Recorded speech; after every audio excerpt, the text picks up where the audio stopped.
ಹರೇ ಕೃಷ್ಣ. ಓಂ ಅಜ್ಞಾನತಿಮಿರಾಂಧಸ್ಯ ಜ್ಞಾನಾಂಜನಶಲಾಕಯ ಚಕ್ಷುರುನ್ಮಿಲಿತಂ ಏನ ತಸ್ಮೈ ಶ್ರೀಗುರವೇ ನಮಃ. ನಮ ಓಂ ವಿಷ್ಣುಪಾದಾಯ ಕೃಷ್ಣಪ್ರೇಷ್ಠಾಯ ಭೂತಲೆ ಶ್ರೀಮತೆ ಭಕ್ತಿವೇದಾಂತಸ್ವಾಮಿನ್ ಇತಿ ನಾಮಿನೆ. ನಮಸ್ತೆ ಸಾರಸ್ವತೆ ದೇವೇ ಗೌರವಾಣಿ ಪ್ರಚಾರಿಣೆ ನಿರ್ವಿಶೇಷ ಶೂನ್ಯವಾದಿ ಪಾಶ್ಚಾತ್ಯ ದೇಶಧಾರಿಣೆ. ಜೈ ಶ್ರೀ ಕೃಷ್ಣ ಚೈತನ್ಯ ಪ್ರಭು ನಿತ್ಯಾನಂದ ಶ್ರೀ ಅದ್ವೈತ ಗದಾಧರ ಶ್ರೀವಾಸಾದಿ ಗೌರ ಭಕ್ತವರಿಂದ. ಹರೇ ಕೃಷ್ಣ ಕೃಷ್ಣ ಕೃಷ್ಣ ಹರೇ ಹರೇ, ಹರೇ ರಾಮ ರಾಮ ರಾಮ ಹರೇ ಹರೇ.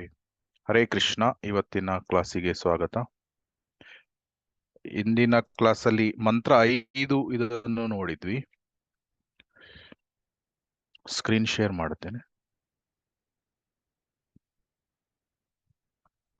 ಸೊ ಇವತ್ತು ಮಂತ್ರ 6.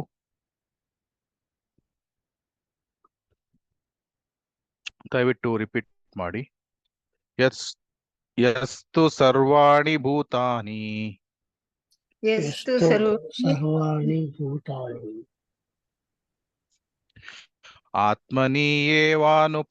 ಪಶ್ಯತಿ ಆತ್ಮನೈವಾನುಪಶ್ಯತಿ ಸರ್ವಭೂತೇಷು ಚಾತ್ಮಾನಂ ಸರ್ವಭೂತೇಷು ಚಾತ್ಮಾನಂ ತತೋ ನ ವಿಜುಗುಪ್ಸತೆ. ತತೋ ನ ವಿಜುಗುಪ್ಸತೆ. ಅನುವಾದ ಯಾರ ಹತ್ರದ ಪುಸ್ತಕ ಇದೆಯಾ? ಇದೆ ಪ್ರಭುಜಿ, ಓದ್ಲೆ ಪ್ರಭುಜಿ.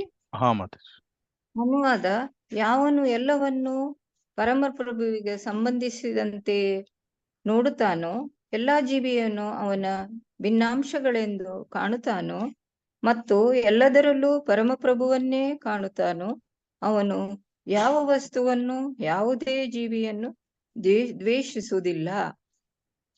ಹರೇ ಕೃಷ್ಣ. ಹರೇ ಕೃಷ್ಣ. ಸೊ ಹಿಂದಿನ ಕ್ಲಾಸಲ್ಲಿ ಮಂತ್ರ 5 ನೋಡಿದ್ದು ಭಗವಂತನ ಗುಣಗಳು ಮತ್ತು ಅಚಿಂತ್ಯ ಶಕ್ತಿಗಳ ಬಗ್ಗೆ ವಿವರಿಸಲಾಗಿತ್ತು. ಮಂತ್ರ 5ರಲ್ಲಿ ಫೋಕಸ್ ಏನಿದೆ, ಕೇಂದ್ರೀಕರಣ ಏನಿದೆ, ಅದು ಭಗವಂತನ ಮೇಲೆ ಇದೆ. ಮಂತ್ರ 6, 7, 8 ಈ 3 ಮಂತ್ರಗಳು ಇದು ಮಹಾಭಾಗವತ ಭಕ್ತನ ದೃಷ್ಟಿ ಅಥವಾ ವಿಷನ್ ಏನಿದೆ ಅದರ ಬಗ್ಗೆ ವಿವರಿಸಲಾಗ್ತದೆ. ಮಂತ್ರ 6 ಎಸ್ಪೆಷಲಿ ಇವತ್ತಿನ ಮಂತ್ರ ಏನಿದೆ, ಇದು ಒಬ್ಬನ ಕೆಪಾಸಿಟಿ, ಅವನ ಶಕ್ತಿ, ಭಗವಂತನನ್ನು ನೋಡ್ಲಿಕ್ಕೆ ಮತ್ತೆ ಭಗವಂತನನ್ನು ನೋಡಿ ಅವನನ್ನು ಅಪ್ರಿಶಿಯೇಟ್ ಮಾಡಲಿಕ್ಕೆ ಒಬ್ಬ ಭಕ್ತನ ಕೆಪಾಸಿಟಿ ಎಷ್ಟಿದೆ ಅದರ ಬಗ್ಗೆ ವಿವರಿಸಲಾಗಿದೆ. ಮಂತ್ರ 7ರಲ್ಲಿ ನಾನು ಇಲ್ಲಿ PPT ಸ್ಲೈಡ್ ಶೋ ತೋರಿಸ್ತೇನೆ, ಕ್ಲಿಯರ್ ಆಗ್ತದೆ. ಇವತ್ತು ಇದು ಹಿಂದಿನ ಕ್ಲಾಸಿದ ಮಂತ್ರ 5 ನೋಡಿದ್ವಿ, ಕ್ವಾಲಿಟೀಸ್ ಆಫ್ ಲಾರ್ಡ್ ಮತ್ತೆ ಅವನ ಅಚಿಂತ್ಯ ಶಕ್ತಿಗಳು. ಮತ್ತೆ ಮಂತ್ರ 6 ಇವತ್ತು ಏನಿದೆ, capacity to appreciate the lord. ಅಂದ್ರೆ ಬೇರೆ ಬೇರೆ ರೀತಿಯ ಭಕ್ತರು ಇದ್ದಾರೆ, ಕನಿಷ್ಠ ಅಧಿಕಾರಿಗಳು, ಮಧ್ಯಮಾಧಿಕಾರಿಗಳು, ಉತ್ತಮಾಧಿಕಾರಿಗಳು. ಎಲ್ಲರೂ ಭಗವಂತನನ್ನು ಒಂದೇ ರೀತಿಯಲ್ಲಿ ಅವರು ಅಪ್ರಿಶಿಯೇಟ್ ಮಾಡುವುದಿಲ್ಲ.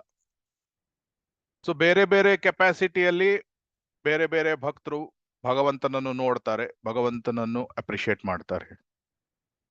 ಇದು ಮಂತ್ರ 6ರಲ್ಲಿ ವಿವರಿಸಲಾಗಿದೆ. ಮಂತ್ರ 7ರಲ್ಲಿ ಮಹಾಭಾಗವತ ಭಕ್ತನ ಬಗ್ಗೆ ಜಾಸ್ತಿ ವಿವರಿಸಲಾಗಿದೆ. ಮತ್ತೆ ಮಂತ್ರ 8ರಲ್ಲಿ ಮಹಾಭಾಗವತ ಭಕ್ತ ಭಗವಂತನನ್ನು ಯಾವ ರೀತಿಯಲ್ಲಿ ನೋಡ್ತಾನೆ ಅಂತ. ಸೊ 6 ಮತ್ತೆ 7 ಈ ಮಂತ್ರ ಏನಿದೆ ಇದು ಭಕ್ತನ ಮೇಲೆ, ಮಹಾಭಾಗವತ ಭಕ್ತನ ಮೇಲೆ ಕೇಂದ್ರೀಕರಿಸಲಾಗಿದೆ. ಮತ್ತೆ ಮಂತ್ರ 8 ಭಗವಂತನ ಮೇಲೆ ಕೇಂದ್ರೀಕರಿಸಲಾಗಿದೆ. ಆದ್ರೆ ಮಂತ್ರ 8ರಲ್ಲಿ ಏನು ಅಂದ್ರೆ ಮಹಾಭಾಗವತ ಭಕ್ತ ಅವನು ಭಗವಂತನನ್ನು ಹೇಗೆ ನೋಡ್ತಾನೆ, ಆ ದೃಷ್ಟಿಕೋನದಲ್ಲಿ ಮಂತ್ರ 8 ವಿವರಿಸಲಾಗಿದೆ. ಸೊ ಅದರಿಂದ 6, 7, 8 ಇದು ಮಹಾಭಾಗವತ ಭಕ್ತನ ದೃಷ್ಟಿಕೋನ, ವಿಷನ್ ಏನಿದೆ ಇದರ ಬಗ್ಗೆ ವಿವರಿಸಲಾಗಿದೆ. ಸೊ ಅದರಿಂದ ಅನುವಾದದಲ್ಲಿ ಏನು ಹೇಳಿದ್ದಾರೆ, ಯಾವನು ಎಲ್ಲವನ್ನೂ ಪರಮಪ್ರಭುವಿಗೆ ಸಂಬಂಧಿಸಿದಂತೆಯೇ ನೋಡುತ್ತಾನೋ, ಎಲ್ಲಾ ಜೀವಿಗಳನ್ನು ಅವನ ವಿಭಿನ್ನಾಂಶಗಳೆಂದು ಕಾಣುತ್ತಾನೋ ಮತ್ತು ಎಲ್ಲದರಲ್ಲೂ ಪರಮಪ್ರಭುವನ್ನೇ ಕಾಣುತ್ತಾನೋ, ಅವನು ಯಾವ ವಸ್ತುವನ್ನು ಯಾವುದೇ ಜೀವಿಯನ್ನು ದ್ವೇಷಿಸುವುದಿಲ್ಲ. ಆಕ್ಚುಲಿ ಇದು ಮಹಾಭಾಗವತನ ಬಗ್ಗೆ ಇರುವ ವಿವರಣೆ. ಆದ್ರೆ ನಾವು ಕನಿಷ್ಠ ಭಕ್ತ ಮತ್ತೆ ಮಧ್ಯಮ ಭಕ್ತನ ಬಗ್ಗೆನೂ ನೋಡ್ತೇವೆ, ಉತ್ತಮ ಅಧಿಕಾರಿಯ ಜೊತೆಗೆ. ಯಾತಕ್ಕಾಗಿ ಅಂದ್ರೆ ಮಹಾಭಾಗವತ ಭಕ್ತನ ಬಗ್ಗೆ ಅರ್ಥ ಮಾಡ್ಕೊಳ್ಬೇಕಾದ್ರೆ ನಮ್ಗೆ ಬೇರೆ ಬೇರೆ ರೀತಿಯ ಯಾವ ರೀತಿಯ ಭಕ್ತರು ಇರ್ತಾರೆ ಅದರ ಬಗ್ಗೆ ಜ್ಞಾನನೂ ಕೂಡ ಬೇಕಾಗ್ತದೆ. ಮಹಾಭಾಗವತ ಭಕ್ತ ಹೀಗೆ ಇರ್ತಾನೆ ಅಂತ ಅರ್ಥ ಮಾಡ್ಕೊಳ್ಬೇಕಾಗಿದ್ರೆ, ಹಾಗಾದ್ರೆ ಕನಿಷ್ಠ ಭಕ್ತ ಹೇಗೆ ಇರ್ತಾನೆ, ಅವನು ಯಾವ ರೀತಿ ಆಲೋಚನೆ ಮಾಡ್ತಾನೆ, ಮತ್ತೆ ಮಧ್ಯಮಾಧಿಕಾರಿ ಹೇಗೆ ಇರ್ತಾನೆ, ಅವನನ್ನು ಹೇಗೆ ಗುರುತಿಸುವುದು, ಇದು ನಮ್ಗೆ ಗೊತ್ತಾದ್ರೆ ಕನಿಷ್ಠ ಭಕ್ತ ಮತ್ತೆ ಮಧ್ಯಮ ಭಕ್ತನ ಬಗ್ಗೆ, ಆವಾಗ ಉತ್ತಮ ಅಧಿಕಾರಿ ಮಹಾಭಾಗವತ ಭಕ್ತನ ಬಗ್ಗೆ ಅವನನ್ನು ಗುರುತಿಸುವುದು ಕಷ್ಟ ಆಗುವುದಿಲ್ಲ. ಕಷ್ಟ ಆಗುವುದಿಲ್ಲ ಅಂದ್ರೆ ಅದು ಭಗವಂತನ ಕೃಪೆಯಿಂದ ನಮ್ಗೆ ಗೊತ್ತಾಗುವುದು. ಆದ್ರೂ ಸಹ ನಮ್ಗೆ ಅಟ್ಲೀಸ್ಟ್ ಥಿಯರಿಟಿಕಲ್ ಜ್ಞಾನ ಇರ್ತದೆ. ಆದ್ರೆ ಗುರಿ ಒಂದೇ ಇದೆ, ಏನು, ನಾವು ಶುದ್ಧ ಭಕ್ತರಾಗ್ಲಿಕ್ಕೆ. ಏನು, ಮಹಾಭಾಗವತ ಭಕ್ತ ಹೀಗೆ ಇದ್ದಾನೆ, ನಾವು ಕೂಡ ಅವನ ಹಾಗೆ ಆಗ್ಲಿಕ್ಕೆ ಪ್ರಯತ್ನ ಮಾಡ್ತೇವೆ, ನಾವು ಕೂಡ ಶುದ್ಧ ಭಕ್ತರಾಗ್ಬೇಕು. ಫೈನಲ್ ಗುರಿ ಏನಿದೆ, ಅಂತಿಮ ಗುರಿ ಇದೆ, ನಾವು ಶುದ್ಧ ಭಕ್ತರಾಗ್ಬೇಕು. ಆದ್ರಿಂದ ನಾವು ಇದು ಕನಿಷ್ಠ ಭಕ್ತರ ಬಗ್ಗೆ, ಮಧ್ಯಮ ಅಧಿಕಾರಿ ಮತ್ತೆ ಉತ್ತಮ ಅಧಿಕಾರಿಗಳ ಬಗ್ಗೆ ನೋಡುವುದು. ಮತ್ತೆ ಮಹಾಭಾಗವತ ಅವನು ಹೇಗೆ ದೇವೋತ್ತಮ ಪರಮ ಪುರುಷನೊಂದಿಗೆ ಸಂಬಂಧವನ್ನು ಹೊಂದಿದ್ದಾನೆ ಅದನ್ನು ಸಹ ನಾವು ನೋಡಬಹುದು. ಆಕ್ಚುಲಿ ಮಹಾಭಾಗವತ ಅವನು ಯಾವಾಗ್ಲೂ ಇಬ್ಬರನ್ನು ನೋಡ್ತಾನೆ, ಅಂದ್ರೆ ಜೀವಾತ್ಮ ಪರಮಾತ್ಮ ಯಾವಾಗ್ಲೂ ಜೊತೆಗೆ ನೋಡ್ತಾ ಇರ್ತಾನೆ. ಈಗ ಒಂದು ರೋಡಲ್ಲಿ ತಂದೆ ತನ್ನ ಮಗುವನ್ನು ವಾಕಿಂಗ್ ಕರ್ಕೊಂಡು ಹೋಗ್ತಾ ಇದ್ರೆ, ಯಾರಾದ್ರೂ ಬಂದು ಆ ಮಗುವಿಗೆ ಸ್ಲ್ಯಾಪ್ ಹೊಡೆದ್ರೆ, ಕೆನ್ನೆಗೆ ಹೊಡೆದ್ರೆ, ತಂದೆ ಅವನಿಗೆ ಮತ್ತೆ ಹೊಡೆದವನಿಗೆ ಕಪಾಳಕ್ಕೆ ಹೊಡಿತಾನೆ. ಸೊ ಆದ್ರಿಂದ ಯಾವಾಗ ಮಗುವಿನ ಜೊತೆ ತಂದೆ ಇರ್ತಾನೆ, ಭರ್ತ ಅಂತ ಹೇಳ್ತಾರೆ, ಅಂದ್ರೆ ಪ್ರೊಟೆಕ್ಟರ್. ಸೊ ತಂದೆ ಯಾವಾಗ್ಲೂ ರಕ್ಷಕ ಯಾವಾಗ ಇರ್ತಾನೆ, ಆವಾಗ ಮಗುವಿಗೆ ಯಾರು ಹಾನಿ ತಲುಪಿಸ್ಲಿಕ್ಕೆ ಹೋಗುವುದಿಲ್ಲ. ಅದೇ ರೀತಿ ಒಬ್ಳು ಸುಂದರವಾದ ಯುವತಿ ಹೋಗ್ತಾ ಇದ್ದಾಳೆ ಅಂತಾದ್ರೆ ಎಲ್ರೂ ಅವಳನ್ನೇ ನೋಡ್ಲಿಕ್ಕೆ ಇಚ್ಛೆ ಪಡ್ತಾರೆ. ಆದ್ರೆ ಅವಳ ಹಿಂದೆ ಅವಳ ಗಂಡ ಬರ್ತಾ ಇದ್ರೆ ಆವಾಗ ಸ್ವಲ್ಪ ಅವಳನ್ನು ನೋಡ್ಲಿಕ್ಕೆ ಹಿಂದೆ ಮುಂದೆ ನೋಡ್ತಾರೆ. ಯಾಕೆ ಅಂದ್ರೆ ಅವಳ ಗಂಡ ಪ್ರೊಟೆಕ್ಟರ್, ರಕ್ಷಕನಾಗಿ ಇದ್ದಾನೆ. ಸೊ ಅದರಿಂದ ಮಹಾಭಾಗವತ ಯಾವಾಗ್ಲೂ ಜೀವಾತ್ಮ ಮತ್ತೆ ಅವನ ರಕ್ಷಕ ತಂದೆ ಪರಮಾತ್ಮ ಇಬ್ಬರನ್ನು ಜೊತೆಗೆ ಅವನು ನೋಡ್ತಾನೆ. ಅದಕ್ಕೆ ಉಪನಿಷತ್ಗಳಲ್ಲಿ ಏನು ಹೇಳಿದ್ದಾರೆ, ಒಂದು ಮರದಲ್ಲಿ 2 ಹಕ್ಕಿಗಳು ಇದೆ. ಒಂದು ಹಕ್ಕಿ ಏನು ಮಾಡ್ತದೆ, ಆ ಹಣ್ಣುಗಳನ್ನು ತಿಂತದೆ.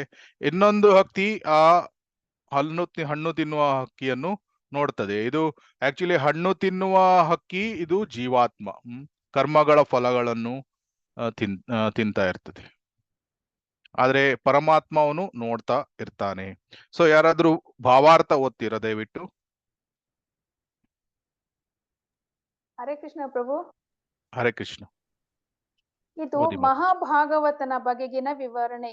ಅವನು ಪ್ರತಿಯೊಂದನ್ನು ದೇವೋತ್ತಮ ಪರಮ ಪುರುಷನಿಗೆ ಸಂಬಂಧಿಸಿದಂತೆಯೇ ನೋಡುವ ಮಹಾಪುರುಷ. ಪರಮ ಪುರುಷನ ಅಸ್ತಿತ್ವವನ್ನು ಅರಿಯಲು 3 ಹಂತಗಳಿವೆ.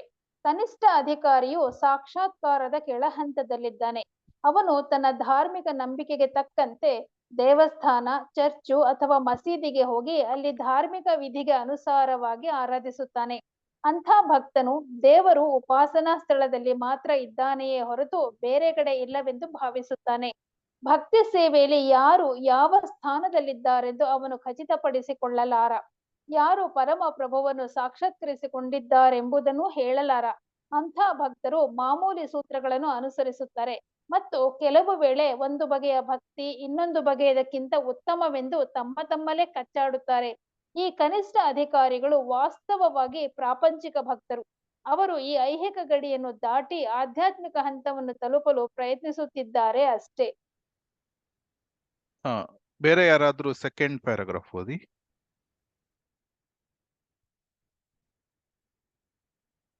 ಹರೇ ಕೃಷ್ಣ ಪ್ರಭುಜಿ.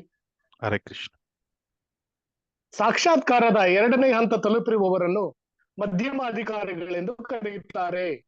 ಈ ವರ್ಗಕ್ಕೆ ಸೇರಿದ ಭಕ್ತರು 4 ತತ್ವಗಳನ್ನು ಅನುಸರಿಸುತ್ತಾರೆ. 1, ಮೊದಲಿಗೆ ಅವರು ಪರಮ ಪ್ರಭುವನ್ನು ನೋಡುತ್ತಾರೆ. 2, ಅನಂತರ ಅವರು ಭಗವಂತನ ಭಕ್ತರನ್ನು ನೋಡುತ್ತಾರೆ. 3, ಅವರು ಭಗವಂತನ ಜ್ಞಾನವೇ ಇಲ್ಲದ ಅಜ್ಞರನ್ನು ನೋಡುತ್ತಾರೆ. 4, ಅವರು ಭಗವಂತನಲ್ಲಿ ನಂಬಿಕೆ ಇಲ್ಲದ ಮತ್ತು ಭಕ್ತಿ ಸೇವೆ ಮಾಡುವವರನ್ನು ದ್ವೇಷಿಸುವ ನಾಸ್ತಿಕರನ್ನು ನೋಡುತ್ತಾರೆ. ಮಧ್ಯಮ ಅಧಿಕಾರಿಯು ಸಂದರ್ಭಾನುಸಾರ ಬಗೆ ಬಗೆಯ ರೀತಿಯಲ್ಲಿ ವರ್ತಿಸುತ್ತಾರೆ. ಅವನು ಭಗವಂತನನ್ನು ಪ್ರೇಮ ವಸ್ತುವೆಂದು ಆರಾಧಿಸಿ ಭಕ್ತಿ ಸೇವೆಯಲ್ಲಿರುವವರ ಸ್ನೇಹ ಮಾಡುತ್ತಾನೆ.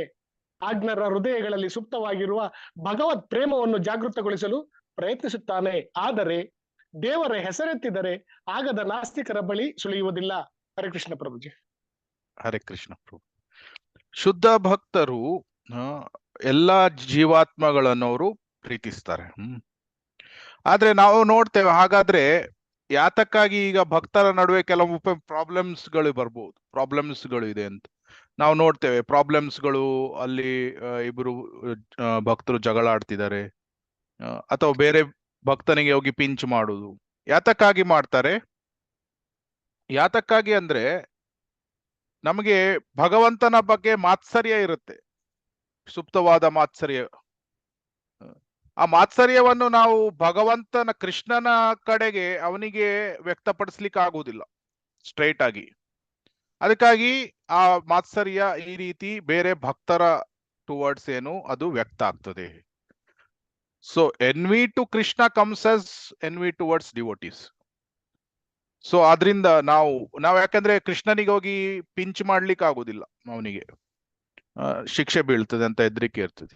ಆದ್ರೆ ಭಕ್ತರು ನನ್ನ ಹಾಗೆ ಬೇರೆ ಜೀವಾತ್ಮಗಳು, ಅವರಿಗೆ ನಾನು ಪಿಂಚ್ ಮಾಡ್ಬೋದು ಅಂತ ನಾವು ಭಕ್ತರ ಜೊತೆ ಜಗಳ ಆಡ್ಬೋದು ಅಥವಾ ಅವರಿಗೆ ಪಿಂಚ್ ಮಾಡ್ಬೋದು. ಆ ರೀತಿ ಮಾಡಬಾರ್ದು. Krishna loves every one. ಎಲ್ಲಾ ಜೀವಾತ್ಮಗಳನ್ನು ಕೃಷ್ಣ ಪ್ರೀತಿ ಮಾಡ್ತಾನೆ. ಆದ್ರಿಂದ ಭಕ್ತರಲ್ಲಿ ಏನಾದ್ರೂ ಕೆಲವು ಕಂಡೀಷನಿಂಗ್ಸ್, ಅವರಲ್ಲಿ ನ್ಯೂನತೆಗಳು ಇರಬಹುದು. ಅದನ್ನು ನಾವು ಸ್ವಲ್ಪ ಕಡೆಗಾಣಿಸ್ಬೇಕಂದ್ರೆ ಅಷ್ಟು ಗಂಭೀರತೆಯಿಂದ ತೆಗೆದುಕೊಳ್ಬಾರ್ದು.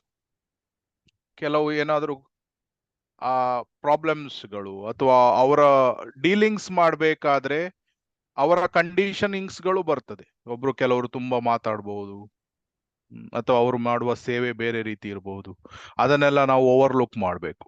ಅಷ್ಟೊಂದು ಗಂಭೀರತೆಯಿಂದ ಪರಿಗಣಿಸಬಾರ್ದು.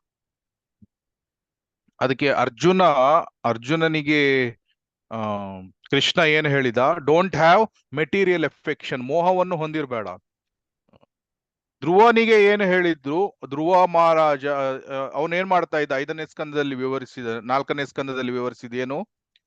ಧ್ರುವ ಮಹಾರಾಜ ಉತ್ತಮನಿಗಾಗಿ ಅವನು ಯಕ್ಷರನ್ನು ಕೊಲ್ಲಿಕ್ಕೆ ಆರಂಭ ಮಾಡ್ತಾನೆ. ಆವಾಗ ಅವನಿಗೆ ದ್ವೇಷವನ್ನು ಹೊಂದಬೇಡ ಅಂತ ಅವನ ಅಥಾರಿಟೀಸ್ಗಳು ಹೇಳ್ತಾರೆ. ಸೊ ಆದ್ರಿಂದ ಅರ್ಜುನನಿಗೆ ಮೋಹವನ್ನು ಹೊಂದಬೇಡ ಅಂತ ಕೃಷ್ಣ ಹೇಳಿದ. ಧ್ರುವ ಮಹಾರಾಜನಿಗೆ ಅಥಾರಿಟೀಸ್ಗಳು ದ್ವೇಷವನ್ನು ಹೊಂದಬೇಡ, ಅರ್ಜುನನಿಗೆ ಮೋಹವನ್ನು ಹೊಂದಬೇಡ. ಸೊ ರಾಗದ್ವೇಷ ಒಂದೇ ಕಾಯಿನ್ ಇದ್ದು 2 ಸೈಡ್. ರಾಗದ್ವೇಷ ವಿಮುಕ್ತೈಸ್ತು ವಿಷಯಾನಿಂದ್ರಿಯಶ್ಚ. ಸೊ ಆದ್ರಿಂದ ನಾವು ಆಧ್ಯಾತ್ಮಿಕ ಮೋಹವನ್ನು ಹೊಂದಿರಬೇಕು. ಭಕ್ತರಿಗೆ ಆಧ್ಯಾತ್ಮಿಕ ಮೋಹ ಅಂದ್ರೆ ಏನು? ಭೌತಿಕ ಅಟ್ಯಾಚ್ಮೆಂಟ್ಗಳು ಇಲ್ಲ, ಆಧ್ಯಾತ್ಮಿಕ ಮೋಹ. ಸೊ ಸ್ಪಿರಿಚುವಲ್ ಎಫೆಕ್ಷನ್ ಅಂತ ಹೇಳ್ತಾರೆ. ಉದಾಹರಣೆ ಯಾರು? ಶಿವಾನಂದ ಸೇನ. ಶಿವಾನಂದ ಸೇನ ಆ ನಾಯಿಗೆ ಆ ಸ್ಪಿರಿಚುವಲ್ ಎಫೆಕ್ಷನ್ ಅನ್ನು ಹೊಂದಿದ್ದ. ಆದ್ರೆ ಭರತ್ ಮಹಾರಾಜ ಅವನು ಜಿಂಕೆಗೆ ಭೌತಿಕ ಮೋಹವನ್ನು ಹೊಂದಿದ್ದ. ಡಿಫರೆನ್ಸ್ ಏನಾಯ್ತು? ಶಿವಾನಂದ ಸೇನ್ ಅವನು ಆ ನಾಯಿಯನ್ನು ಕಳಿಸ್ತಾನೆ ಭಗವದ್ಧಾಮಕ್ಕೆ. ಚೈತನ್ಯ ಮಹಾಪ್ರಭುಗಳ ಕೃಪೆಯಿಂದ ಅವರು ಕಳಿಸ್ತಾರೆ. ಶಿವಾನಂದ ಸೇನನ ಅಫೆಕ್ಷನ್ ಸ್ಪಿರಿಚುವಲ್, ಆಧ್ಯಾತ್ಮಿಕವಾಗಿತ್ತು. ಆದರೆ ಭಾರತ್ ಮಹಾರಾಜ ಜಿಂಕೆಗೆ ಆ ಭೌತಿಕವಾದ ಮೋಹವನ್ನು ಹೊಂದಿದ್ದ. ಆಮೇಲೆ ಅವನು ಮತ್ತೆ ನೆಕ್ಸ್ಟ್ ಜನ್ಮದಲ್ಲಿ ಜಿಂಕೆ ಆಗ್ಬೇಕಾಯ್ತು. ಸೊ ಅದರಿಂದ ನಾವು ಯಾವುದೇ ವಿಷಯವನ್ನು ನೋಡ್ಬೇಕಾದ್ರೆ ಅಥವಾ ಯಾವುದೇ ಸನ್ನಿವೇಶಗಳು ಇರ್ಲಿ ಅಥವಾ ಯಾರನ್ನೇ ನೋಡುವುದಿರ್ಲಿ, ಅದು ಕೃಷ್ಣನಿಗೆ ಸಂಬಂಧ ಇಟ್ಟುಕೊಂಡು ನೋಡ್ಬೇಕು ಯಾವಾಗ್ಲೂ. Everything in relation with Krishna, ಅಂದ್ರೆ ಯಾವಾಗ್ಲೂ ಕೃಷ್ಣನ ಜೊತೆ ಕನೆಕ್ಟ್ ಮಾಡಿ ನೋಡ್ಬೇಕು ಎಲ್ಲವನ್ನು. ನಾವು ಡಿಸ್ಕನೆಕ್ಟ್ ಮಾಡಿ ನೋಡಬಾರ್ದು. ಯಾವಾಗ್ಲೂ ಭಕ್ತರಾಗಿ ಯಾವುದೇ ವಿಷಯವನ್ನು ಡಿಸ್ಕನೆಕ್ಟ್ ಮಾಡಿ ನೋಡಬಾರ್ದು. ಅಂದ್ರೆ ನನ್ನ ಎಂಜಾಯ್ಮೆಂಟ್, ಐ ಮೀ ಮೈ ಜನಸ್ಯ ಮೋಹೋಯಂ ಅಹಂ ಮಮೇತಿ, ಆ ರೀತಿ ನೋಡಬಾರ್ದು.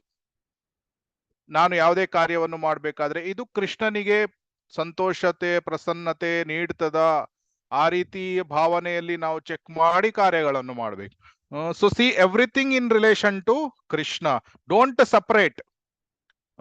ಈಗ ಅದೇ ನಾವು ಉದಾಹರಣೆ ಅದು ಕೊಟ್ವಿ, ಯಾವುದು ಒಂದು ಯುವತಿಗೆ ಎಷ್ಟು ಹುಡುಗರು ನೋಡುವುದು, ಅವರು ಆ ಯುವತಿಯನ್ನು ಅವನ ಗಂಡನಿಗೆ ಸಪರೇಟ್ ಮಾಡಿ ನೋಡಿದಾಗ ಎಲ್ರೂ ಏನ್ ಆಸೆಯನ್ನು ಹೊಂದಿರ್ತಾರೆ? ಅವಳ ಹತ್ರ ಹೋಗಿ ಮಾತನಾಡೋಣ, ಅವಳು ಯಾವ ಭಾಷೆ ಇರಬಹುದು, ಆ ರೀತಿಯಲ್ಲಿ ನೋಡ್ತಾರೆ. ಆದ್ರೆ ಗಂಡನ ಜೊತೆ ನೋಡಿದಾಗ ಹೆದರ್ತಾರೆ ಅಂದ್ರೆ ಯಾವ ಜೀವಾತ್ಮಕ್ಕೆ ಬೇರೆಯವರನ್ನು ಜೀವಾತ್ಮವನ್ನು ಎಕ್ಸ್ಪ್ಲಾಯ್ಟ್ ಮಾಡುವಂತ ಒಂದು ಕೆಲವು ಕಂಡೀಷನ್ ಸ್ಟೇಟ್ ಅಲ್ಲಿ ಆ ಗುಣ ಇರ್ತದೆ. ಆದ್ರೆ ಯಾವಾಗ ಭರ್ತ ಅಥವಾ ಪ್ರೊಟೆಕ್ಟರ್ ರಕ್ಷಕ ಇರ್ತಾನೆ, ಆವಾಗ ಜೀವಾತ್ಮ, ಈಗ ಸೇಮ್ ವಿತ್ ಜೀವಾತ್ಮ, ಆವಾಗ ಏನಾಗ್ತದೆ? ಅವರನ್ನು ಎಕ್ಸ್ಪ್ಲಾಯ್ಟೇಟಿವ್ ಮೂಡಲ್ಲಿ, ಭಾವದಲ್ಲಿ ನೋಡುವುದಿಲ್ಲ. ಯುವತಿಯನ್ನು ಆ ಭಾವದಲ್ಲಿ ನೋಡುವುದಿಲ್ಲ. ಗಂಡ ಇದ್ದಾನೆ, ಸೊ ರೆಸ್ಪೆಕ್ಟ್ಫುಲಿ ನೋಡ್ತಾರೆ, ಅಥವಾ ಅಟ್ ಲೀಸ್ಟ್ ದೂರ ಇರ್ತಾರೆ. ಆದ್ರಿಂದ ಡೋಂಟ್ ಸಪರೇಟ್ ಜೀವಾತ್ಮ ವಿತ್ ಕೃಷ್ಣ. ಜೀವಾತ್ಮನನ್ನು ಕೃಷ್ಣನಿಗೆ ಸಪರೇಟ್ ಮಾಡಿ ನೋಡಿ ಬಿಟ್ರೆ ನಾವೇನೋ ಆಲೋಚನೆ ಮಾಡ್ತೇವೆ, ನನಗೆ ಆ ಜೀವಾತ್ಮನನ್ನು ಪಿಂಚ್ ಮಾಡುವಂತ ಅಧಿಕಾರ ಇದೆ, ಅದರಿಂದ ನಾನು ಏನನ್ ಬೇಕಾದ್ರೂ ಮಾಡಬಹುದು ಅಂತ ಆ ರೀತಿ ಆಲೋಚನೆ ಮಾಡ್ತಾರೆ. ಆದ್ರೆ ನಾವು ಯಾವಾಗ್ಲೂ ಆಲೋಚನೆ ಮಾಡ್ಬೇಕು, Krishna as a protector, Krishna ರಕ್ಷಕನಾಗಿ ಎಲ್ಲ ಜೀವಾತ್ಮಗಳನ್ನು ರಕ್ಷಣೆ ಮಾಡ್ತಾ ಇದ್ದಾನೆ. ಸೊ ಆ ದೃಷ್ಟಿಯನ್ನು ಹೊಂದಿರಬೇಕು. ಮಹಾಭಾಗವತ ಅದೇ ದೃಷ್ಟಿಯನ್ನು ಹೊಂದಿರ್ತಾರೆ. ಸೊ ಆದ್ರಿಂದ ಕನಿಷ್ಠ ಭಕ್ತನ ಸ್ಟೇಜ್ ಅಲ್ಲಿ ವೈದಿ ಸಾಧನ ಭಕ್ತಿಯನ್ನು ಒಬ್ನು ಮಾಡ್ತಾ ಇರ್ತಾನೆ. ಅದನ್ನು ನೋಡೋಣ. ಇದು ಒಂದು ತರ ರಿಪಿಟೇಷನ್ ಇದೆ.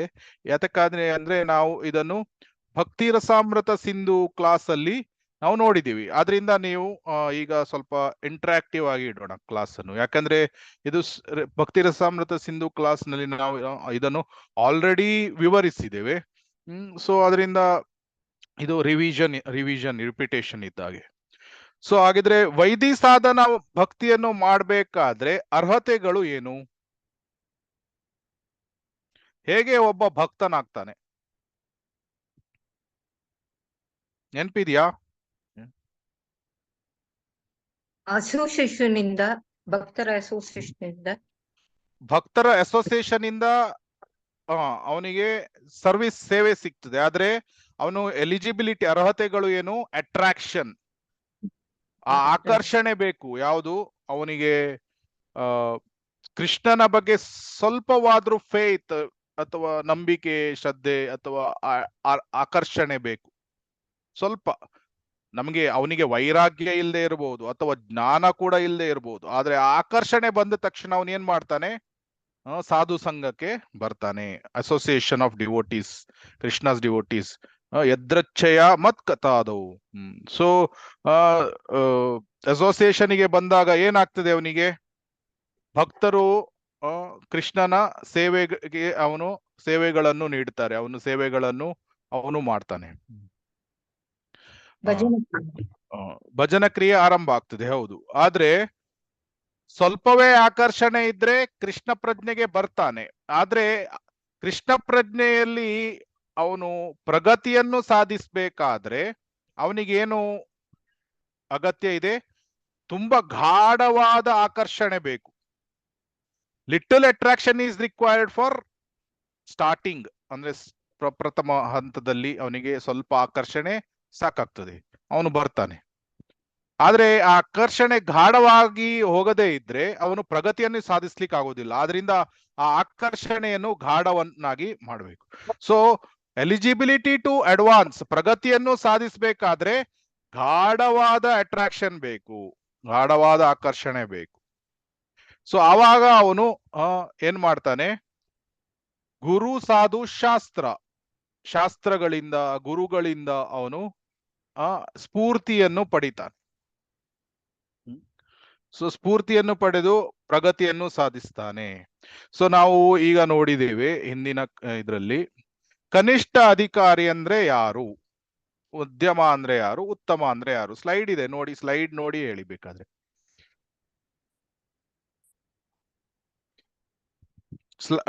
ಫೇತ್ ಅಂದ್ರೆ ಅವನ ಶ್ರದ್ಧೆ ಹೇಗಿರ್ತದೆ ಅಥವಾ ಜ್ಞಾನ ಹೇಗಿರ್ತದೆ ಕನಿಷ್ಠ ಅಧಿಕಾರಿ? ಶ್ರದ್ಧೆ ಕನ್ವಿನ್ಸ್ಡ್ ಆಗ್ತದೆ. ನಾವು ಅಂಡರ್ಸ್ಟ್ಯಾಂಡ್ ಮಾಡಿರ್ತೇವೆ ಕೃಷ್ಣನೇ ದೇವೋತ್ತಮ ಪರಮ ಪುರುಷ ಅಂತ.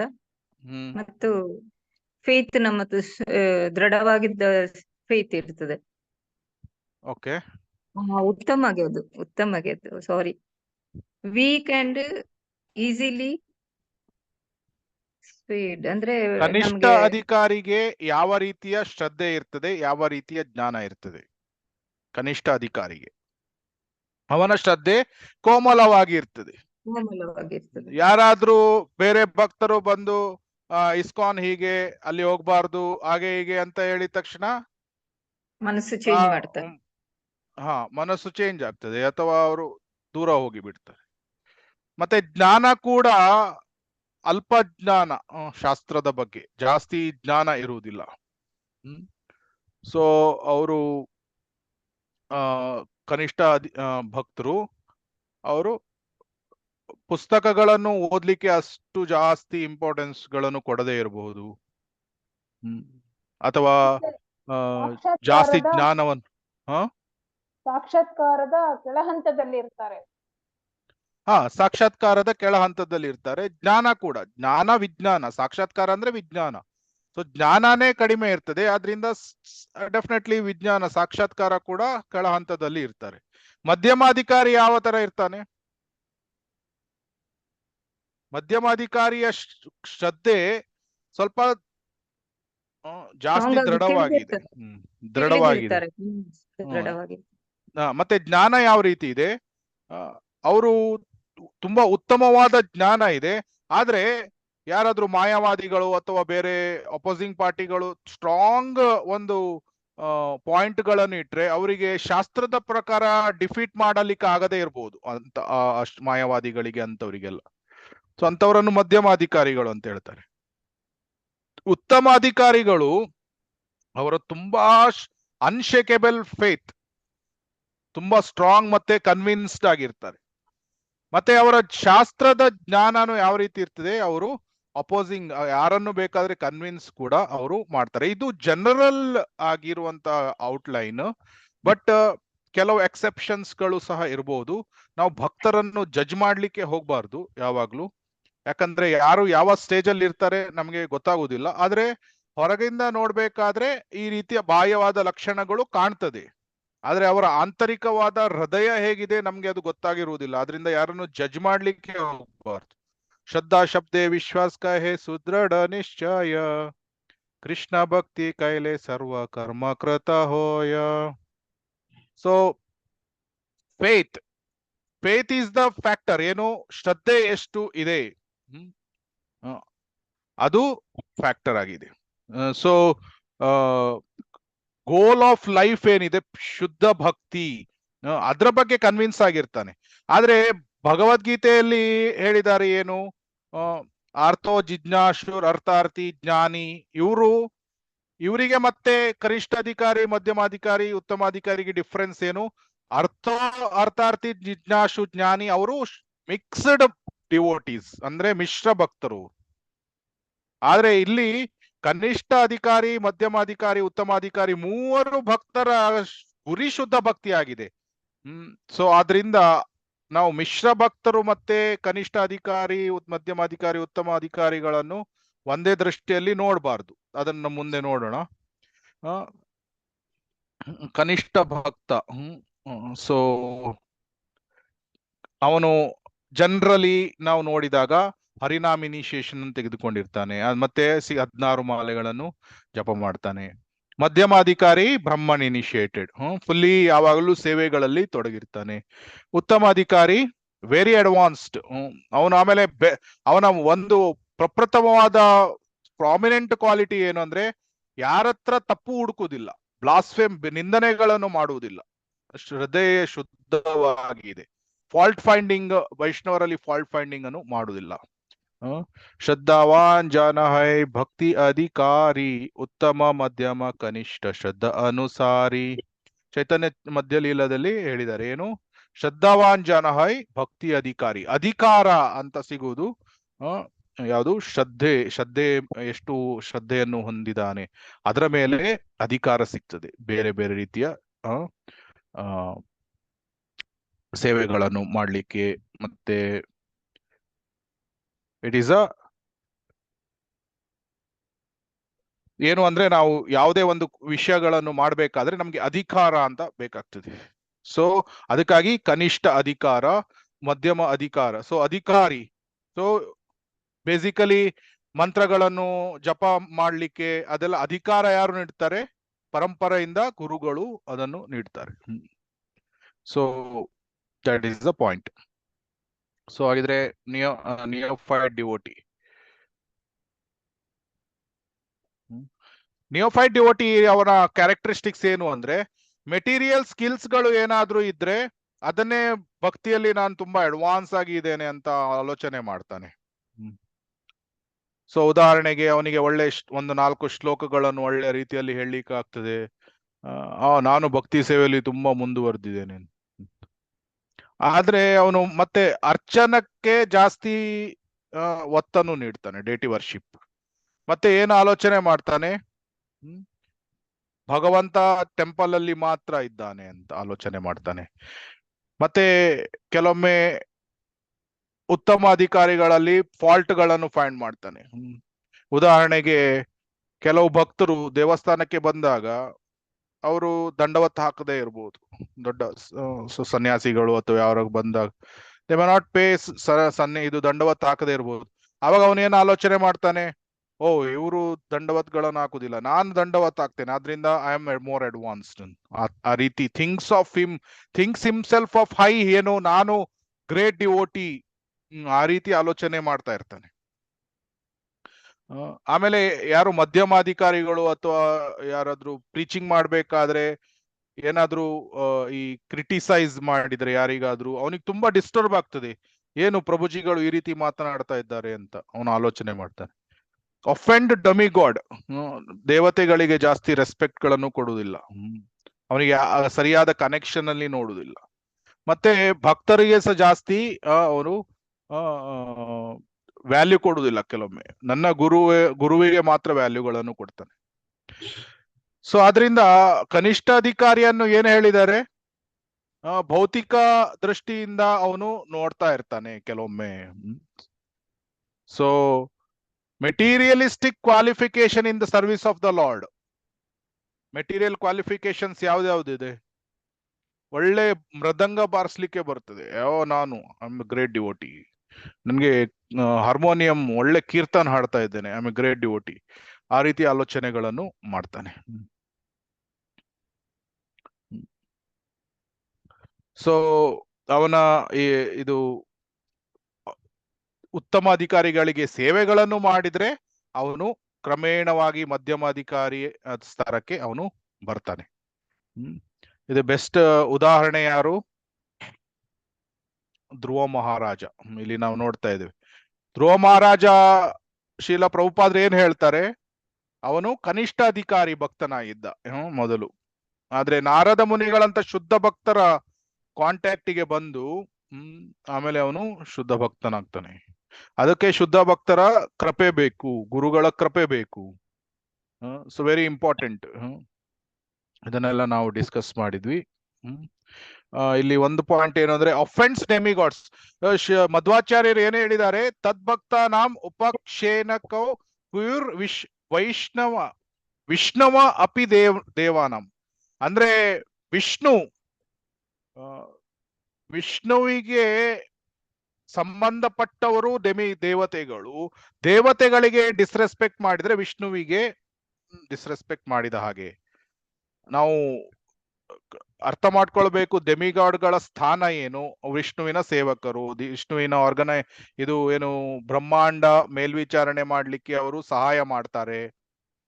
ಅಂತ ವಿಷಯಗಳನ್ನು ಸರಿಯಾಗಿ ಅವರ ಸ್ಥಾನವನ್ನು ಅರ್ಥ ಮಾಡಿಕೊಂಡು ದೇವತೆಗಳಿಗೆ ಗೌರವಗಳನ್ನು ನೀಡಬೇಕು.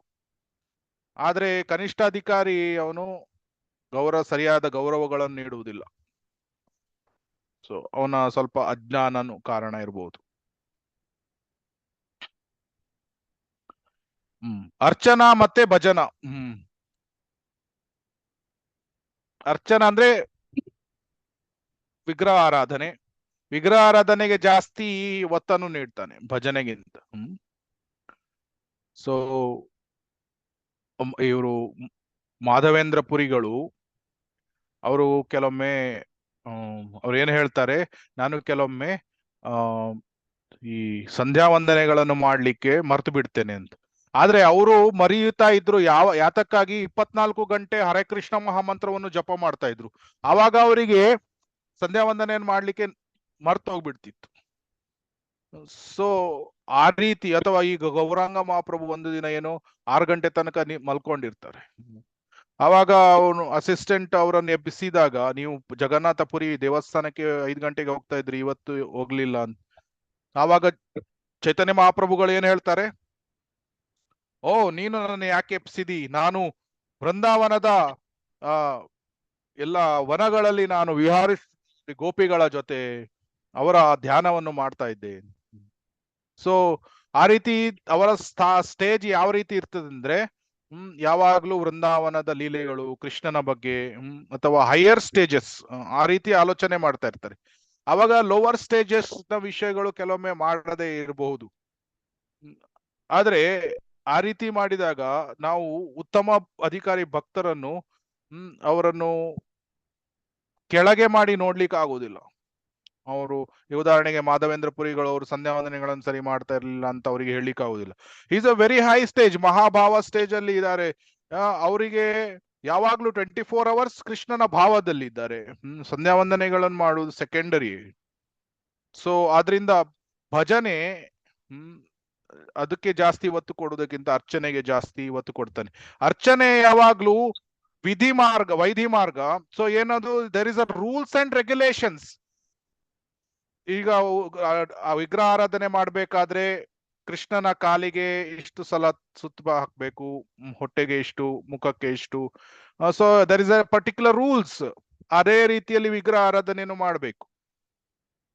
ಸೊ ಆವಾಗ ಅದನ್ನು ವೈದಿ ಸಾಧನ ಭಕ್ತಿಯನ್ನು ಮಾಡಿ ಮಾಡಿ ಆಮೇಲೆ ರಾಗಾನುಗ ಸಾಧನ ಭಕ್ತಿ, ಆಮೇಲೆ ಭಾವ ಭಕ್ತಿ, ಪ್ರೇಮ ಭಕ್ತಿಗೆ ಒಬ್ಬನು ಬರ್ತಾನೆ.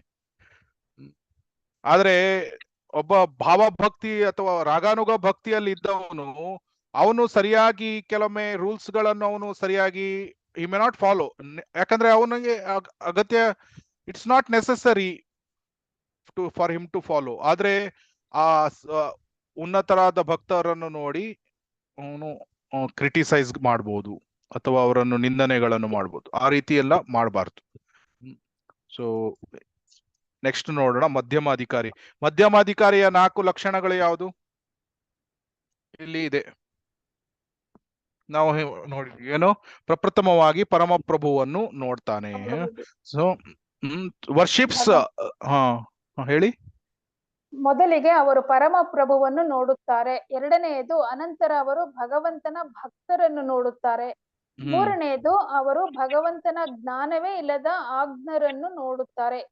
ನಾಲ್ಕನೇದು ಅವರು ಭಗವಂತನಲ್ಲಿ ನಂಬಿಕೆ ಇಲ್ಲದ ಮತ್ತು ಭಕ್ತಿ ಸೇವೆ ಮಾಡುವವರನ್ನು ದ್ವೇಷಿಸುವ ನಾಸ್ತಿಕರನ್ನು ನೋಡುತ್ತಾರೆ. ಹಾ. ಸೊ ಪ್ರಪ್ರಥಮವಾಗಿ ಭಗವಂತನಿಗೆ ಸೇವೆಗಳನ್ನು ಸಲ್ಲಿಸ್ತಾ ಇರ್ತಾನೆ. ಎರಡನೆಯದು ಭಕ್ತರ ಜೊತೆ, ಬೇರೆ ಭಕ್ತರ ಜೊತೆ ತುಂಬಾ ಫ್ರೆಂಡ್ಶಿಪ್ ಗಳನ್ನು ಮಾಡ್ಕೊಳ್ತಾನೆ. ಇಲ್ಲಿ ನಾವು ನೋಡ್ತಾ ಇದ್ದೇವೆ, ಕೀರ್ತನೆಯನ್ನು ಮಾಡ್ಬೇಕಾದ್ರೆ ನಗ್ತಾ ಇದ್ದಾರೆ ಜೊತೆಗೆ, ವೆರಿ ಎಂಥೂಸಿಯಾಸ್ಟಿಕ್. ಆದ್ರೆ ಕನಿಷ್ಠ ಭಕ್ತ ಅವನು ಬೇರೆಯವ್ರ ಜೊತೆ ಜಾಸ್ತಿ ಫ್ರೆಂಡ್ಶಿಪ್ ಮಾಡ್ಲಿಕ್ಕೆ ಹೋಗುದಿಲ್ಲ ಅವನು. So that is a difference. So ಮೂರನೆಯ ಇದು ಏನು ಅಂದ್ರೆ, ಬೇರೆಯವರಿಗೆ ಕಂಪ್ಯಾಷನ್, ಕೃಪೆಯನ್ನು, ದಯೆಯನ್ನು ತೋರಿಸ್ತಾನೆ. ಇಲ್ಲಿ ಉದಾಹರಣೆಗೆ ನೀವು ವೃಂದಾವನಕ್ಕೆ ಯಾರೋ ಸೈಟ್ ಸೀಯಿಂಗ್ ಅಂತ ಬಂದಿದ್ದಾರೆ, ಆದ್ರೆ ಆ ಭಕ್ತ ಅವರಿಗೆ ಕೃಪೆ ನೀಡ್ಲಿಕ್ಕೆ ಕೃಷ್ಣ ಪ್ರಜ್ಞೆಯ ಬಗ್ಗೆ ಹೇಳ್ತಾ ಇದ್ದಾನೆ. ಅವರೆಲ್ಲ ತುಂಬಾ ಸಂತೋಷದಿಂದ ಇದ್ದಾರೆ. ಸೊ ಅದರಿಂದ ಅವನು ಬೋಧನಾ ಕಾರ್ಯಗಳಲ್ಲಿ ತೊಡಗಬಹುದು, ಅಥವಾ ಬೇರೆಯವರಿಗೆ ಕೃಪೆಯನ್ನು ನೀಡ್ತಾನೆ, ಬೇರೆ ಬೇರೆ ಸೇವೆಗಳನ್ನು ನೀಡಬಹುದು. ಮಧ್ಯಮಾಧಿಕಾರಿ ಅದನ್ನು ಕೃಪೆಯನ್ನು ತೋರಿಸ್ತಾನೆ. ಮತ್ತೆ ಮಧ್ಯಮಾಧಿಕಾರಿ ಇನ್ನೊಂದು 4ನೇ ಲಕ್ಷಣ ಏನು ಅಂದ್ರೆ, ಯಾರು ದ್ವೇಷಿಗಳು ಇದ್ದಾರೆ ಕೃಷ್ಣನ ಬಗ್ಗೆ, ಅವರಿಂದ ದೂರ ಇರ್ತಾನೆ. ಇಲ್ಲಿ ಯಾರೋ ಒಂದು ಲೇಖನವನ್ನು ಅಥವಾ ಏನೋ ಬರ್ದಿದ್ರು. ಸೊ ಆದ್ರೆ ಈ ಭಕ್ತ ಅದನ್ನು ಸಿಸ್ಟಮ್ಯಾಟಿಕ್ ಆಗಿ, ಯಾವುದೇ ಕಾನ್ಫ್ಲಿಕ್ಟ್, ಜಗಳ ಏನು ಇಲ್ಲದೆ ಅದನ್ನು ಸಿಸ್ಟಮ್ಯಾಟಿಕ್ ಆಗಿ ಪ್ರೆಸೆಂಟ್ ಮಾಡಿದ. ಆದ್ರೆ ಇಲ್ಲಿ ಇವಳು ಕೈ ದೂರ ಮಾಡಿದ ಹಾಗೆ, ಅಂತಹ ವ್ಯಕ್ತಿಗಳ ಇಂದ ಮಧ್ಯಮಾಧಿಕಾರಿಗಳು ದೂರ ಇರ್ತಾರೆ. ಯಾತಕ್ಕಾಗಿ ದೂರ ಇರ್ತಾರಂದ್ರೆ, ಅವರು ಕೃಷ್ಣನಿಗೆ ಅಪರಾಧವನ್ನು ಮಾಡಬಾರದು. ಅವರು ಅಪರಾಧವನ್ನು ಮಾಡಿದ್ರೆ ಅವರು ಪತನ ಹೊಂದ್ತಾರೆ. ಅದಕ್ಕಾಗಿ ಅವರಿಂದ ದೂರ ಇರ್ತಾರೆ. ಸೊ ಅವರಿಗೆ ಸಹಾಯನೆ ಮಾಡ್ಲಿಕ್ಕೆ, ಕೃಪೆಯನ್ನೇ ತೋರಿಸ್ಲಿಕ್ಕೆ ಅವರಿಂದ ದೂರ ಇರ್ತಾರೆ ಮಧ್ಯಮಾಧಿಕಾರಿಗಳು. ಸೊ ಪ್ರಚಾರ ಮಾಡ್ಬೇಕಾದ್ರೆ ಉತ್ತಮಾಧಿಕಾರಿ ಮಧ್ಯಮಾಧಿಕಾರಿಯ ಲೆವೆಲ್ಗೆ ಬರ್ತಾನೆ. ಯಾತಕ್ಕಾಗಿ? ಯಾರಿಗಾದ್ರೂ ಗೊತ್ತಾ? ಇಲ್ಲಿ ನಾವು ನೋಡ್ತಾ ಇದ್ದೇವೆ, ಎಲ್ಲಾ ಜೀವಿಗಳನ್ನು ಒಂದೇ ರೀತಿಯಲ್ಲಿ ನೋಡ್ತಾನೆ ಉತ್ತಮಾಧಿಕಾರಿ. 3ನೇ ಪ್ಯಾರಾ ಓದಿ, ಯಾವಾಗ ಗೊತ್ತಾಗ್ತದೆ.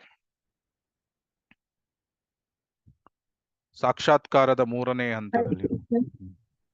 ಹರೇ ಕೃಷ್ಣ. ಸಾಕ್ಷಾತ್ಕಾರದ 3ನೇ ಹಂತದಲ್ಲಿರುವವನು ಉತ್ತಮಾಧಿಕಾರಿ.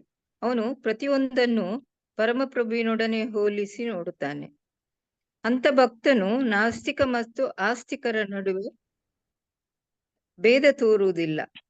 ಆದರೆ ಪ್ರತಿಯೊಬ್ಬರನ್ನು ಭಗವಂತನ ವಿಭಿನ್ನಾಂಶವೆಂದು ನೋಡುತ್ತಾನೆ. ಅಗಾಧ ಪಾಂಡಿತ್ಯವುಳ್ಳ ಬ್ರಾಹ್ಮಣರಿಗೂ ಬೀದಿಯಲ್ಲಿರುವ ನಾಯಿಗೂ ಏನು ವ್ಯತ್ಯಾಸವಿಲ್ಲ. ಏಕೆಂದರೆ ಐಹಿಕ ಪ್ರಕೃತಿಯ ಗುಣಗಳನುಸಾರವಾಗಿ ಅವಕ್ಕೆ ಬೇರೆ ಬೇರೆ ಬಗೆಯ ಶರೀರಗಳಿದ್ದರೂ ಅವೆರಡೂ ಭಗವಂತನ ಸೃಷ್ಟಿಯೇ ಎಂದು ಅವನಿಗೆ ಗೊತ್ತು. ಪರಮಪ್ರಭುವಿನ ಬ್ರಾಹ್ಮಣ ಕಣವು ಭಗವಂತನಿಂದ ದತ್ತವಾದ ಕಿಂಚಿತ್ ಸ್ವಾತಂತ್ರ್ಯ ಉಪಯೋಗಿಸಿಕೊಳ್ಳುವುದಿಲ್ಲವೆಂದು, ನಾಯಿ ಕಣವು ತನ್ನ ಸ್ವಾತಂತ್ರ್ಯವನ್ನು ದುರುಪಯೋಗಪಡಿಸಿಕೊಂಡಿದೆ ಎಂದು ಇಂದಲೇ ಪ್ರಕೃತಿ ನಿಯಮಗಳಿಂದ ಶಿಕ್ಷೆಯಾಗಿ ಆಜ್ಞಾ ಸ್ವರೂಪ ಇದೆ ಎಂದು ಅವನು ಬಲ್ಲನು. ಬ್ರಾಹ್ಮಣನ ಮತ್ತು ನಾಯಿಯ ಕೆಲಸಗಳನ್ನು ಪರಿಗಣಿಸದೆ ಉತ್ತಮಾಧಿಕಾರಿಯು ಅವರಿಬ್ಬರಿಗೂ ಒಳ್ಳೆಯದನ್ನು ಮಾಡಲು ನೋಡುತ್ತಾನೆ. ಅಂತ ವಿಶ್ವತ್ಪೂರ್ಣ ಭಕ್ತನು ಐಹಿಕ ದೇಹಗಳಿಂದ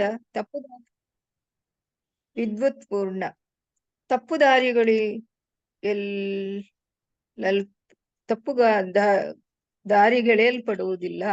ಆದರೆ ಆ ಜೀವಿಗಳ ಆಧ್ಯಾತ್ಮಿಕ ಕಿಡಿಯತ್ತ ಆಕರ್ಷಿಸಲ್ಪಡುತ್ತಾನೆ. ಉತ್ತಮಾಧಿಕಾರಿಯನ್ನು ಅನುಸರಿಸಿ ಬೇರೆಯವರು ಯಾರಾದ್ರೂ ಓದ್ತೀರಾ? ಹರೇ ಕೃಷ್ಣ ಪ್ರಭುಜಿ. ಹರೇ ಕೃಷ್ಣ. ಉತ್ತಮ ಅಧಿಕಾರಿಯನ್ನು ಅನುಕರಿಸಿ ಒಂದು ಕಡೆ ಐಕಮತ್ಯ ಅಥವಾ ಸೌಹಾರ್ದವನ್ನು ಮೆರೆಯುತ್ತಾ ಇನ್ನೊಂದು ಕಡೆ ದೈಹಿಕ ನೆಲೆಯಲ್ಲಿ ವರ್ತಿಸುವವರು ವಾಸ್ತವವಾಗಿ ಹುಸಿ ಲೋಕೋಪಕಾರಿಗಳು. ವಿಶ್ವ ಭ್ರಾತೃತ್ವ ಕಲ್ಪನೆಯನ್ನು ಉತ್ತಮ ಅಧಿಕಾರಿಯಿಂದ ಕಲಿಯಬೇಕೇ ಹೊರತು ಜೀವಾತ್ಮ ನನ್ನಾಗಲಾಗಲಿ ಎಲ್ಲೆಡೆ ಇರುವ ಪರಮಪ್ರಭುವಿನ ಪರಮಾತ್ಮ ವಿಸ್ತರಣವನ್ನಾಗಲಿ ಸರಿಯಾಗಿ ಅರಿಯದ ಮೂರ್ಖನಿಂದಲ್ಲ. ಮನುಷ್ಯನು ನೋಡಬೇಕು ಎಂದು ಈ 6ನೆಯ ಮಂತ್ರದಲ್ಲಿ ಸ್ಪಷ್ಟವಾಗಿ ಹೇಳಿದೆ. ಅಂದರೆ ಅವನು ಇಂದಿನ ಆಚಾರ್ಯನನ್ನು ಗುರುವನ್ನು ಅನುಸರಿಸಬೇಕು ಎಂದರ್ಥ. ಈ ಸಂಬಂಧದಲ್ಲಿ ಅನುಪಶ್ರುತಿ ಎಂಬ ಸಂಸ್ಕೃತ ಪದವನ್ನು ಬಳಸಲಾಗಿದೆ. ಪಶ್ಯತಿ ಎಂದರೆ ನೋಡುತ್ತಾನೆ ಎಂದರ್ಥ. ವಸ್ತುಗಳನ್ನು ಬರಿಗಣ್ಣಿನಲ್ಲಿ ನೋಡುವಂತೆಯೇ ಎಲ್ಲವನ್ನೂ ನೋಡಬೇಕು ಎಂದರ್ಥವಲ್ಲ. ಐಹಿಕ ದೋಷಗಳಿಂದಾಗಿ ಬರಿಗಣ್ಣು ಯಾವುದನ್ನು ಸರಿಯಾಗಿ ನೋಡಲು ಸಾಧ್ಯವಿಲ್ಲ. ಒಂದು ಉತ್ತಮ ಮೂಲದಿಂದ ಕೇಳಿ ತಿಳಿಯದೆ ಸರಿಯಾಗಿ ನೋಡಲು ಸಾಧ್ಯವಿಲ್ಲ. ಅಂತಹ ಅತ್ಯುತ್ಕೃಷ್ಟ ಮೂಲವೆಂದರೆ ಸ್ವತಃ ಭಗವಂತನಿಂದಲೇ ಉಕ್ತವಾದ ವೈದಿಕ ಜ್ಞಾನ, ವೈದಿಕ ಸತ್ಯಗಳು ಗುರು ಶಿಷ್ಯ ಪರಂಪರೆಯಲ್ಲಿ ಬಂದಿವೆ. ಭಗವಂತನಿಂದ ಬ್ರಹ್ಮನಿಗೆ, ಬ್ರಹ್ಮನಿಂದ ನಾರದರಿಗೆ, ನಾರದರಿಂದ ವ್ಯಾಸರಿಗೆ, ವ್ಯಾಸರಿಂದ ಇತರ ಅನೇಕ ಶಿಷ್ಯರಿಗೆ ಅವು ಪರಂಪರೆಯಿಂದ ಬಂದಿದೆ. ಹಿಂದೆ ವೇದಗಳ ಸಂದೇಶಗಳನ್ನು ಲಿಖಿತವಾಗಿಡುವ ಅವಶ್ಯಕತೆಯೇ ಇರಲಿಲ್ಲ. ಏಕೆಂದರೆ ಆ ಕಾಲದ ಜನರು ಇನ್ನೂ ಬುದ್ಧಿವಂತರಾಗಿದ್ದರು ಮತ್ತು ತುಂಬಾ ಜ್ಞಾಪಕ ಶಕ್ತಿಯುಳ್ಳವರಾಗಿದ್ದರು. ಅವರು ಉಪದೇಶಗಳನ್ನು ಸುಮ್ಮನೆ ಒಂದು ಸಲ ಗುರುಮುಖೇನ ಕೇಳಿದರೆ ಸಾಕು, ಎಲ್ಲವನ್ನು ಗ್ರಹಿಸಿಬಿಡುತ್ತಿದ್ದರು. ಈಗ ಶ್ರುತಿಗಳಿಗೆ ಅನೇಕ ವ್ಯಾಖ್ಯಾನಗಳಿವೆ, ಆದರೆ ಅವುಗಳಲ್ಲಿ ಇಲ್ಲ ಬಹುತೇಕ ಸಾಕು ಮಾತಾಜಿ, ಸಾಕು ಅಷ್ಟು. ಹರೇ ಕೃಷ್ಣ. ಸೊ ಉತ್ತಮ ಅಧಿಕಾರಿಗಳು, ಟಾಪ್ ಮೋಸ್ಟ್ ಡಿವೋಟೀಸ್. ಇಲ್ಲಿ ನಾನು ಕೇಳಿದ ಪ್ರಶ್ನೆ ಅಂದ್ರೆ, ಉತ್ತಮ ಅಧಿಕಾರಿಗಳು ಬೋಧನೆ ಮಾಡಬೇಕಾದ್ರೆ ಮಧ್ಯಮ ಅಧಿಕಾರಿಗಳ ಸ್ತರಕ್ಕೆ ಬರ್ಬೇಕಾಗ್ತದೆ. ಯಾತಕ್ಕಾಗಿ? ಇಲ್ಲಿ ಏನು ಹೇಳಿದ್ದಾರೆ, ಅಂತ ಭಕ್ತನು ನಾಸ್ತಿಕ ಮತ್ತು ಆಸ್ತಿಕರ ನಡುವೆ ಭೇದ ತೋರುವುದಿಲ್ಲ. ಉತ್ತಮ ಅಧಿಕಾರಿ ಎಲ್ಲ ಜೀವಿಗಳು ಅವರು ಒಂದೇ ಸಮಾನ, ಅವರನ್ನು ಶುದ್ಧ ಜೀವಾತ್ಮನಾಗಿ ನೋಡ್ತಾ ಇರ್ತಾನೆ. ಅವರೆಲ್ಲರೂ ಭಕ್ತರು ಅಂತ ನೋಡ್ತಾ ಇರ್ತಾನೆ. ಎಲ್ಲರೂ ಭಕ್ತರಾದ್ರೆ ಅವನಿಗೆ ಬೋಧನೆ ಮಾಡುವಂತ ಅವಶ್ಯಕತೆ ಕಾಣ್ತದ? ನಾವು ಯಾವಾಗ ಬೋಧನೆಗಳನ್ನು ಮಾಡ್ತೇವೆ, ಇವನು ಅಭಕ್ತ, ಇವನು ಭಕ್ತ ಅಂತ ಆ ರೀತಿ ಡಿಸ್ಟಿಂಗ್ವಿಶ್ ಮಾಡಿದಾಗ ನಮ್ಗೆ ಭೇದ ಕಂಡು ಬಂದ್ರೆ ನಾವು ಬೋಧನೆಗಳನ್ನು ಮಾಡ್ತೇವೆ. ಆದ್ರೆ ಉತ್ತಮ ಅಧಿಕಾರಿಗೆ ಆ ಭೇದನೆ ಕಂಡು ಬರುವುದಿಲ್ಲ. ಎಲ್ರೂ ಭಕ್ತರು, ತಾನು ಬಿಟ್ಟು ಎಲ್ಲರೂ ಭಕ್ತರು ಅಂತ ಆಲೋಚನೆ ಮಾಡ್ತಾ ಇರ್ತಾನೆ. ಆದ್ರಿಂದ ಅವನು ಬೋಧನೆಗಳನ್ನು ಮಾಡ್ಬೇಕಾದ್ರೆ ಉತ್ತಮ ಅಧಿಕಾರಿ ಮಧ್ಯಮ ಅಧಿಕಾರಿಯ ಸ್ಥಾನಕ್ಕೆ ಬಂದು ಬೋಧನೆಗಳನ್ನು ಮಾಡ್ಬೇಕಾಗ್ತದೆ. ಆದರೆ ನಾವು ಒಂದು ಅರ್ಥ ಮಾಡ್ಕೊಳ್ಬೇಕು, ಉತ್ತಮ ಅಧಿಕಾರಿ ಅವನು ಮಧ್ಯಮಾಧಿಕಾರಿಯ ಸ್ಥಾನಕ್ಕೆ ಬರುವುದು ಮತ್ತೆ ಕನಿಷ್ಠ ಅಧಿಕಾರಿ ಮಧ್ಯಮಾಧಿಕಾರಿಯ ಸ್ಥಾನಕ್ಕೆ ಹೋಗುವುದು, ಈ ಎರಡು ಭಕ್ತರಲ್ಲಿ ತುಂಬಾ ವ್ಯತ್ಯಾಸ ಇದೆ. ಯಾಕಂದ್ರೆ ಉತ್ತಮ ಅಧಿಕಾರಿ ಅವನು ಎಲ್ಲೆಲ್ಲೂ ಕೃಷ್ಣನನ್ನು ನೋಡ್ತಾ ಇರ್ತಾನೆ. ಸೊ ಎಲ್ಲ ಅಣುಗಳಲ್ಲಿ ಕೃಷ್ಣ ಇಸ್ ಎವ್ರಿವೇರ್ ಅಂತ ನೋಡ್ತಾ ಇರ್ತಾನೆ. ಆದ್ರೆ ಮಧ್ಯಮ ಅಧಿಕಾರಿಗೆ, ಕನಿಷ್ಠದಿಂದ ಮಧ್ಯಮ ಅಧಿಕಾರಿಗೆ ಬಂದಂತಹ ಭಕ್ತನಿಗೆ ಆ ದೃಷ್ಟಿಕೋನ ಇರುವುದಿಲ್ಲ. ಕೃಷ್ಣನನ್ನು ಎಲ್ಲೆಲ್ಲೂ ನೋಡುವುದಿಲ್ಲ. ಮತ್ತೆ ಭೇದಗಳನ್ನು ಮಾಡ್ತಾನೆ, ಅವನು ಅಭಕ್ತ, ಇವನು ಭಕ್ತ. ಸೊ ಆ ರೀತಿಯ ವಿಷಯಗಳನ್ನು ಅರ್ಥ ಮಾಡ್ಕೊಳ್ಬೇಕು. ನಾರದ ಮೃಗಾರಿಗೆ ಸಹಾಯ ಮಾಡಿದ. ನಾರದ ಅಸುರರ ಕಡೆನೂ ಹೋಗ್ತಾ ಇದ್ದ, ಕಂಸ ಅಥವಾ ರಾವಣ, ಇಂಥ ಅಸುರರ ಕಡೆ ಕೂಡ ಅವನು ಹೋಗ್ತಾ ಇದ್ದ. ಮತ್ತೆ ಭಕ್ತರ ಕಡೆಗೆ ಸಹ ಅವನು ಹೋಗ್ತಾ ಇದ್ದ. ಈ ಸೀಸ್ ಎವ್ರಿ ಒನ್ ಈಕ್ವಲಿ. ಆದ್ರೆ ನಾವು ನೋಡ್ಬೇಕಾದ್ರೆ ಅವನು ಮಾಯಾವಾದಿ, ಕೃಷ್ಣ ಅಪರಾಧಿ, ಸೊ ಈ ರೀತಿ, ಅಥವಾ ಇವನು ಜ್ಞಾನಿ, ಇವನು ಈ ರೀತಿ. So we make lot of ಇದು ಏನು ಮಧ್ಯಮ ಅಧಿಕಾರಿ ಸ್ತರದಲ್ಲಿ ಇರ್ಬೇಕಾದ್ರೆ ತುಂಬಾ ಡಿಸ್ಟಿಂಕ್ಷನ್ಸ್ ಗಳನ್ನು ಮಾಡ್ತಾನೆ. ಕೆಲವೊಮ್ಮೆ ಅಭಕ್ತರಿಂದ ಅಥವಾ ದ್ವೇಷಿಗಳಿಂದ ದೂರ ಇರ್ತಾನೆ. ಆದ್ರೆ ಆಧ್ಯಾತ್ಮಿಕ ಲೋಕ ಇಮೋಷನ್ಲೆಸ್ ಇಲ್ಲ. ಏನಿದು ಅಂದ್ರೆ ಆಧ್ಯಾತ್ಮಿಕ ಲೋಕದಲ್ಲೂ ಸಹ ಭಾವನೆಗಳು ಇದೆ. ಅಲ್ಲಿ ಕಾಮಕ್ರೋಧ ಲೋಭ ಮೋಹ ಮದ ಮಾತ್ಸರ್ಯ ಶುದ್ಧ ಇದ್ರಲ್ಲಿದೆ, ಏನು ಶುದ್ಧ ಫಾರ್ಮ್ ಅಲ್ಲಿ. ಕಾಮ ಕೃಷ್ಣ ಕರ್ಮಾರ್ಪಣೆ, ಕ್ರೋಧ ಭಕ್ತ ದ್ವೇಷಿ ಜನೆ, ಲೋಭ ಸಾಧು ಸಂಗೆ ಹರಿಕಥಾ, ಮೋಹ ಇಷ್ಟ ಲಭವಿನೆ, ಅಥವಾ ಮದ ಕೃಷ್ಣ ಗುಣಗಾನೆ. ಅಂದ್ರೆ ಇದರ ಅರ್ಥ ಏನು? ಲೋಭ ಇದ್ರೆ ಅದನ್ನು ಸಾಧು ಸಂಘ ಅಥವಾ ಹರಿಕತೆಯಲ್ಲಿ ಜಾಸ್ತಿ ಲೋಭವನ್ನು ಹೊಂದಿರಬೇಕು. ಕ್ರೋಧ ಇದ್ರೆ ಭಕ್ತ ದ್ವೇಷಿಗಳ ಅವರ ಕಡೆಗೆ ತಿರುಗಿಸು. ಕಾಮವನ್ನು ಕೃಷ್ಣನ ಕರ್ಮಾರ್ಪಣವಾಗಿ ಮಾಡು. ಮದ ಇದ್ರೆ ಕೃಷ್ಣನ ಗುಣಗಳನ್ನು ಗುಣಗಾನವನ್ನು ಮಾಡು. ಸೊ ಅದರಿಂದ ಎಲ್ಲ ಏನಾಗ್ತದೆ, ಶುದ್ಧವಾದ ಫಾರ್ಮ್ ಅಲ್ಲಿ ಹೋಗ್ತದೆ. ಸೊ ಅದರಿಂದ ಯಾರು ಪಂಡಿತ ಸಮದರ್ಶಿನ ಇಲ್ಲಿ ಏನ್ ಹೇಳ್ತಾ ಇದ್ದಾರೆ, ನಾಯಿ ಕಣ ಅಥವಾ ಬೇರೆ ಯಾವುದೇ ಕಣ, ಸೊ ನಾಯಿ ಕಣ ತನ್ನ ಸ್ವಾತಂತ್ರ್ಯವನ್ನು ದುರುಪಯೋಗ ಪಡಿಸ್ಕೊಳ್ತು, ಹಿಂದಿನ ಜನ್ಮದಲ್ಲಿ ಸಿನ್ಫುಲ್ ಆಕ್ಟಿವಿಟೀಸ್ ಗಳನ್ನು ಮಾಡಿತು. ಅಥವಾ ಈ ಮರ ಏನಿದೆ, ಮಣಿಗ್ರೀವ ಅಥವಾ ನಲಕುವರನಾಗಿ ಏನೋ ಕಾರ್ಯಗಳನ್ನು ಮಾಡಿರ್ಬೇಕು, ಅದರಿಂದ ಈ ಜನ್ಮದಲ್ಲಿ ಮರದ ದೇಹ ಸಿಕ್ಕಿದೆ. ಈ ರೀತಿ ಆಲೋಚನೆ ಮಾಡ್ತಾನೆ. ಆದ್ರೆ ಅವ ಜೀವಾತ್ಮಗಳನ್ನು ಪರಿಗಣಿಸುವುದಿಲ್ಲ. ಏನು ಅವರಿಗೆ ದೂರ ಇಡುವುದಿಲ್ಲ. ಅವನು ಜೀವಾತ್ಮಗಳನ್ನು ದೂರ ಮಾಡುವುದಿಲ್ಲ, ಪರಿಗಣಿಸ್ತಾನೆ. ಯಾವ ರೀತಿ? ಎಲ್ಲ ಜೀವಾತ್ಮಗಳು ಕೃಷ್ಣನ ಪಾರ್ಟ್ ಅಂಡ್ ಪಾರ್ಸೆಲ್, ಕೃಷ್ಣನ ಅಂಶಗಳು. ಈ ರೀತಿಯಲ್ಲಿ ಅವನು ನೋಡ್ತಾನೆ. ಸೊ ಅದರಿಂದ ವೈಷ್ಣವನಿಗೆ ರೈಟ್ ವಿಷನ್ ಇದೆ, ದೃಷ್ಟಿ ಏನಿದೆ, ದೃಷ್ಟಿಕೋನ, ಅದು ವೈಷ್ಣವನ ದೃಷ್ಟಿಕೋನ ಸರಿಯಾಗಿ ನೋಡ್ತಾನೆ. ಆದ್ರೆ ಭೌತಿಕ ವ್ಯಕ್ತಿಗಳಿಗೆ ನಿಜವಾದ ದೃಷ್ಟಿಕೋನ ಇರುವುದಿಲ್ಲ. ಗೋವರ್ಧನವನ್ನು ನೋಡಿದ್ರೆ ಕಲ್ಲಿನ ಹಾಗೆ ನೋಡ್ತಾರೆ. ಏನು ಇದೇನಿದು ಪರ್ವತ, ಕಲ್ಲಿನ ಪರ್ವತ. ವಿಗ್ರಹಗಳನ್ನು ನೋಡಿದ್ರೆ ಏನ್ ಮಾಡ್ತಾರೆ? ವಿಗ್ರಹಗಳನ್ನು, ಅದಕ್ಕೆ ಏನ್ ಹೇಳ್ತಾರೆ ಶಾಸ್ತ್ರಗಳನ್ನು, ಏನ್ ಹೇಳಿದ್ದಾರೆ?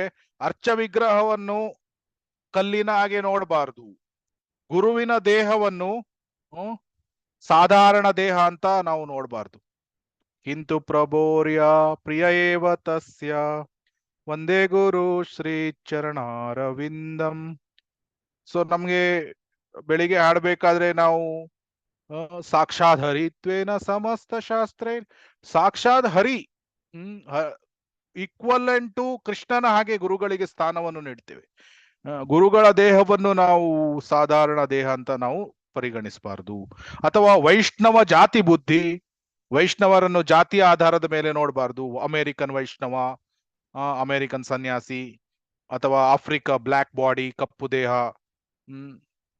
ಆ ರೀತಿ ನೋಡಬಾರ್ದು. ಅಥವಾ ಆ ಭಕ್ತನಿಗೆ ಆ ರೋಗ ಇದೆ, ಆ ರೀತಿ ನೋಡಬಾರ್ದು. ವೈಷ್ಣವತೆ ಇದನ್ನು ಸರಿಯಾಗಿ ನೋಡ್ಬೇಕು. Because Vaishnavas are ವರ್ಷಿಪೇಬಲ್.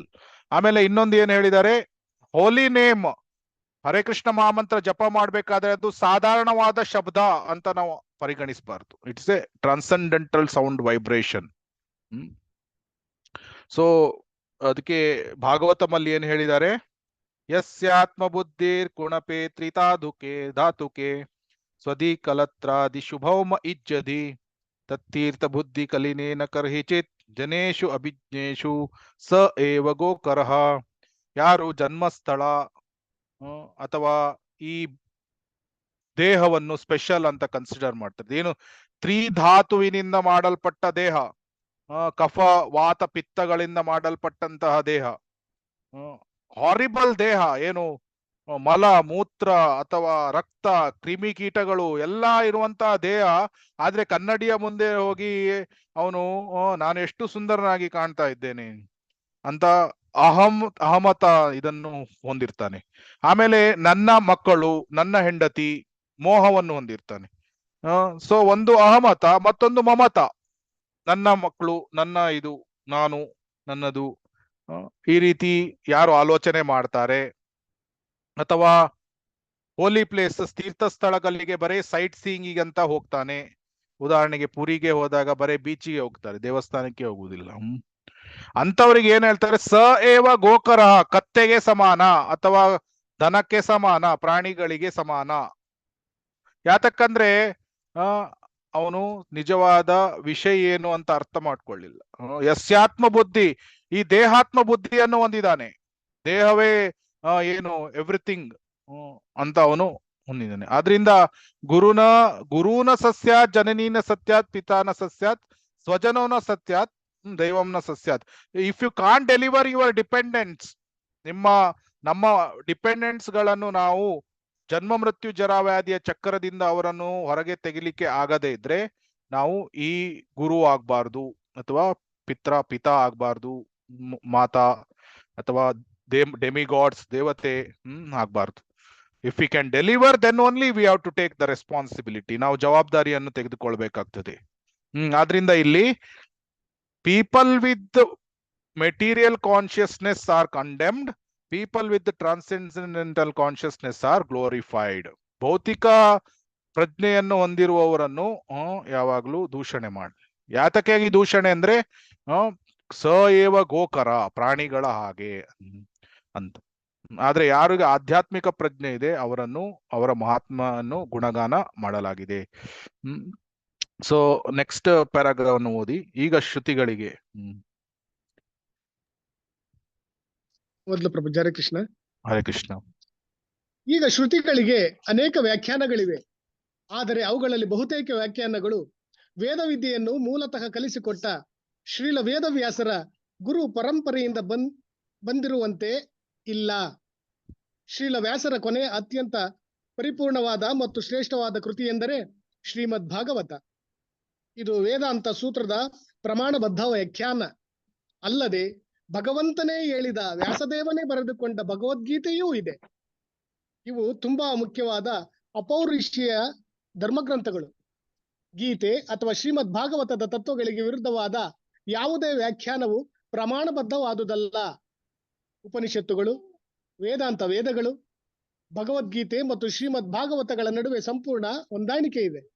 ವ್ಯಾಸದೇವರ ಗುರುಪರಂಪರೆಯವರಿಂದ ಅಥವಾ ಕನಿಷ್ಠ ಪಕ್ಷ ದೇವೋತ್ತಮ ಪರಮಪುರುಷ ಹಾಗೂ ಅವನ ಮಹಾಶಕ್ತಿಗಳಲ್ಲಿ ನಂಬಿಕೆಯುಳ್ಳವರಿಂದ ಉಪದೇಶಗಳನ್ನು ಪಡೆಯದೆ ಯಾರೂ ಯಾವುದೇ ತೀರ್ಮಾನಕ್ಕೂ ಬರಕೂಡದು. ಹರೇ ಕೃಷ್ಣ ಪ್ರಭು. ನೆಕ್ಸ್ಟ್ ಯಾರಾದ್ರೂ ಬೇರೆಯವರು ಓದಿ. Next para, last para. ಭಗವದ್ಗೀತೆಯ ಭಗವದ್ಗೀತೆಯ 6.9 ಪ್ರಕಾರ ಈಗಾಗಲೇ ಮುಕ್ತ ನೆಲೆಯಲ್ಲಿರುವವನು ಉತ್ತಮ ಅಧಿಕಾರಿಯಾದ ಭಕ್ತನಾಗಿ ಪ್ರತಿಯೊಬ್ಬ ಜೀವಿಯನ್ನು ಸ್ವಂತ ಸೋದರನಂತೆ ನೋಡಬಹುದು.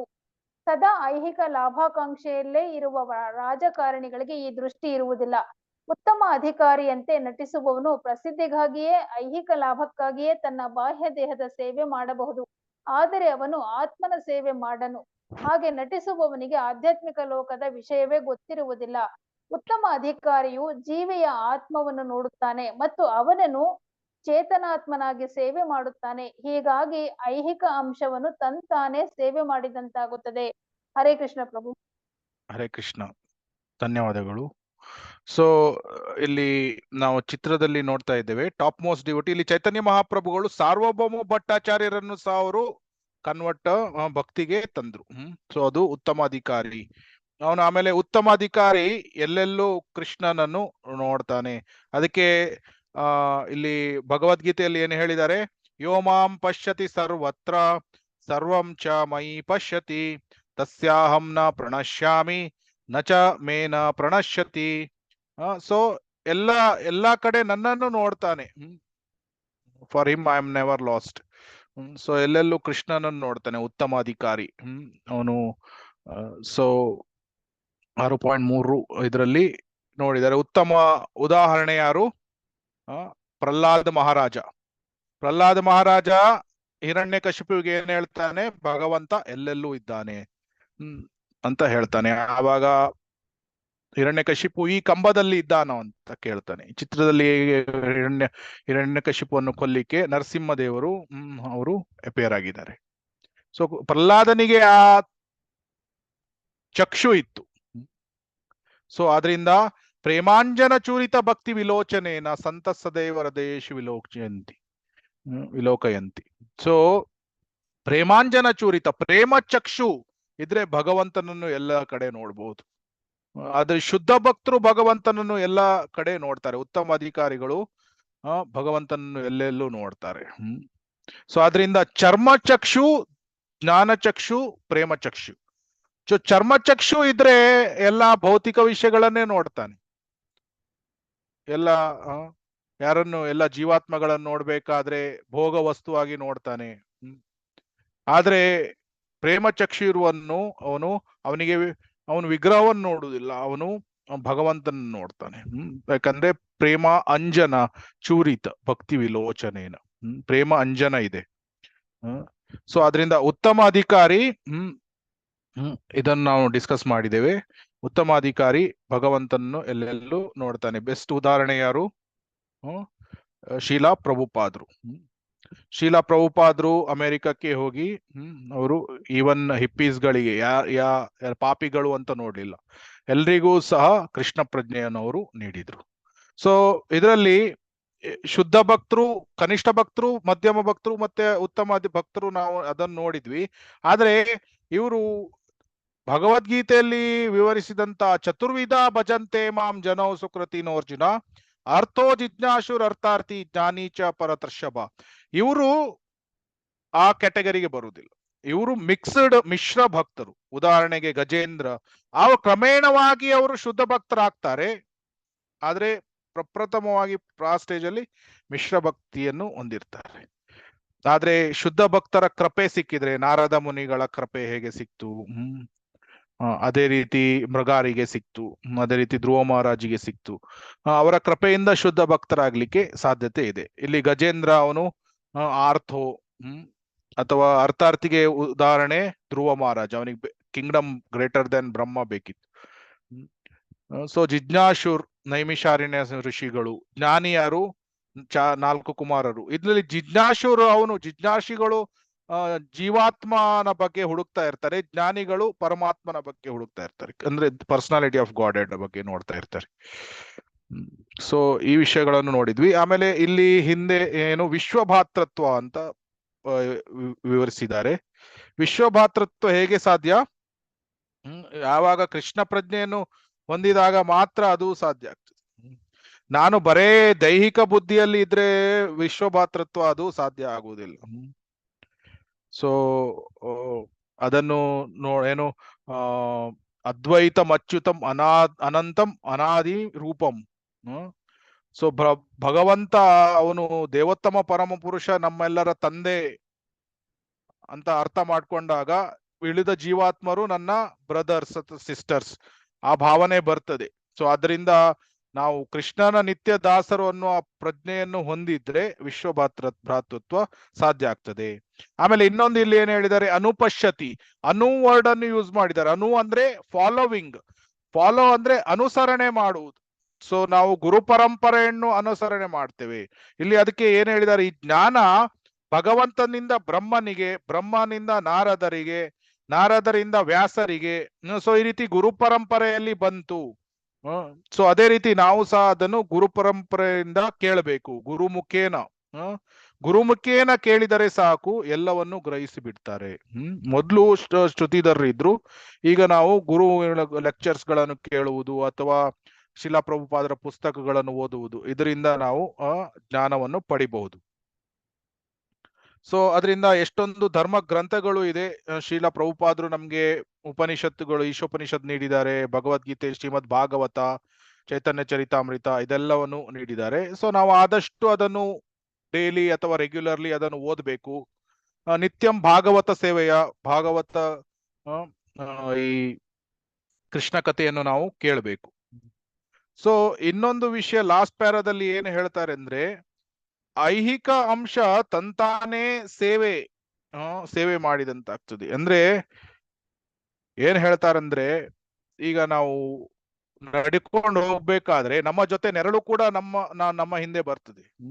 ಸೊ ಅದೇ ರೀತಿ ನಾವು ಆಧ್ಯಾತ್ಮಿಕ ಸೇವೆಗಳನ್ನು ಮಾಡ್ಬೇಕಾದ್ರೆ ನಮ್ಮ ಉಳಿದ ನೀಡುಗಳು ಏನು, ನಮ್ಮ ಗ್ರಾಸರೀಸ್ ಅಥವಾ ನಮ್ಗೆ ಬೇರೆ ಬೇರೆ ನೀಡುಗಳು ಇದೆ, ಅದನ್ನು ಭಗವಂತ ಪೂರೈಸ್ತಾನೆ.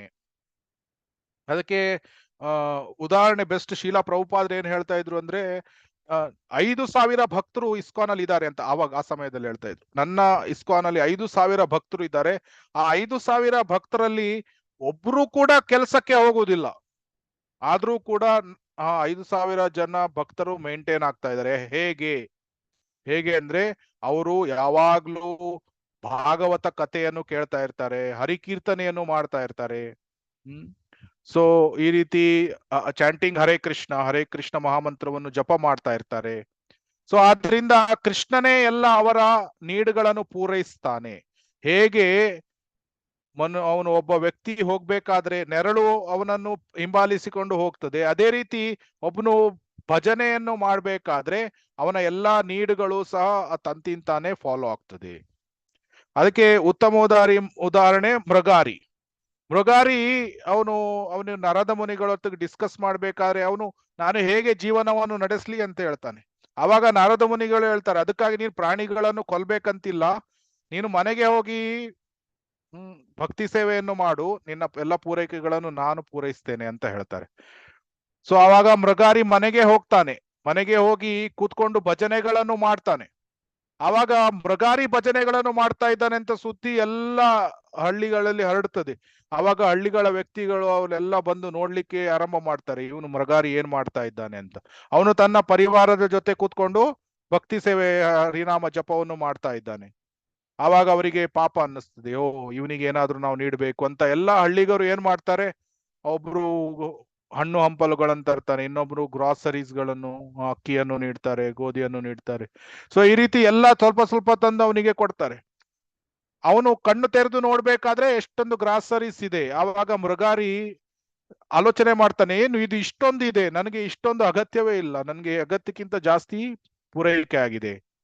ಆಮೇಲೆ ಮತ್ತೆ ನಾರದ ಮುನಿಗಳು ಬಂದಾಗ ಅವನು ಏನೇ ಆಲೋಚನೆ ಮಾಡ್ತಾನೆ, ನನ್ನ ಗುರುಗಳು ನನಗೆ ಎಲ್ಲವನ್ನೂ ನೀಡಿದ್ದಾರೆ, ನಾನು ಪ್ರಾಣಿಗಳನ್ನು ಕೊಲ್ಲುವ ಅಗತ್ಯ ಇಲ್ಲ. ಅವನು ಶುದ್ಧ ಭಕ್ತನಾಗ್ತಾನೆ. ಸೊ ಅದೇ ರೀತಿ ಯಾವಾಗ ನಾವು ಭಕ್ತಿ ಸೇವೆಯನ್ನು ಮಾಡ್ತೇವೆ, ನಮ್ಮ ಬೇಸಿಕ್ ನೀಡ್ಗಳು ಅದು ತನ್ನಿಂತಾನೇ ಫುಲ್ಫಿಲ್ ಆಗ್ತದೆ. ನಾವು ತುಂಬಾ ಟೆನ್ಷನ್ಗಳನ್ನು ಮಾಡಬಾರ್ದು, ನಾಳೆ ಏನಾಗ್ತದೆ, ನನಗೆ ಸರಿಯಾಗಿ ದುಡ್ಡು ಇರ್ತದೋ ಇಲ್ವೋ, ಆ ರೀತಿ ಆಲೋಚನೆಯನ್ನು ಮಾಡಬಾರ್ದು. ಅದಕ್ಕೆ ಕೆಲವರು ಇಂಡಿಯನ್ಸ್ ಏನ್ ಹೇಳ್ತಾರೆ, ಭೂಕೆ ಪೇಟ್ ಸೆ ಭಜನ್ ನ ಹೋ ಗೋಪಾಲ್, ಭಜನ್ ನ ಹೋ ಗೋಪಾಲ್. ಏನು ಭೂಕೆ ಪೇಟ್ ಇದ್ದು ನಾವು ಪೇಟ್ ಕಾ ಸವಾಲ್, ಹೊಟ್ಟೆಯನ್ನು ತುಂಬಿಸ್ಬೇಕಾದ್ರೆ ಗೋಪಾಲನ ಭಜನೆ ಮಾಡುವ ಅಗತ್ಯ ಇಲ್ಲ ಅಂತ ಹೇಳ್ತಾರೆ. ಅದು ತಪ್ಪು. ಆಕ್ಚುಲಿ ಗೋಪಾಲನ ಭಜನೆ ಮಾಡಿದ್ರೆ ಪೇಟ್ ತನ್ನಿಂತಾನೆ ಭಗವಂತ ಅರೇಂಜ್ ಮಾಡ್ತಾನೆ.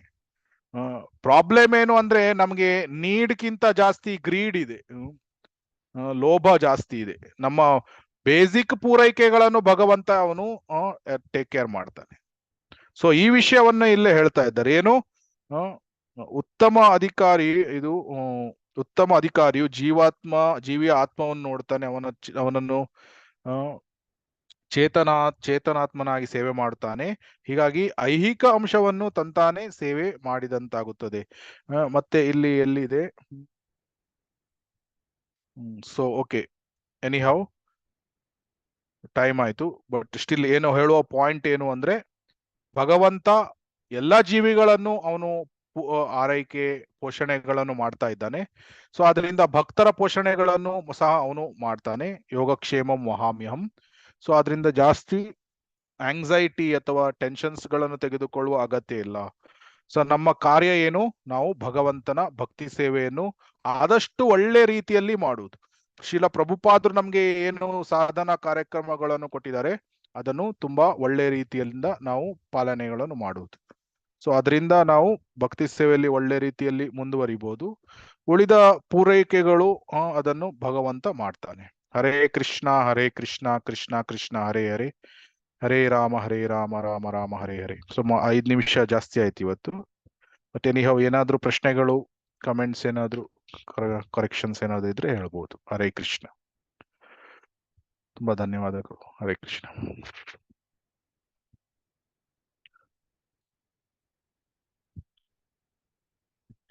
ಸೊ ಇದೆಲ್ಲ ಕವರ್ ಮಾಡಿದ್ದೇವೆ. ಸೊ ಲಾಸ್ಟ್ ಕ್ಲಾಸ್ ಅಲ್ಲಿ ನೆಕ್ಟರ್ ಆಫ್ ಡಿವೋಷನ್ ಭಕ್ತಿ ರಸಾಮೃತ ಸಿಂಧು ಕ್ಲಾಸ್ ಅಲ್ಲಿ. ಸೊ ಮತ್ತೆ ನಿಮ್ಗೆ ಇದು ರಿಪಿಟೇಷನ್ಸ್ ಇದೆ ಸ್ವಲ್ಪ ಕೆಲವು ವಿಷಯಗಳು.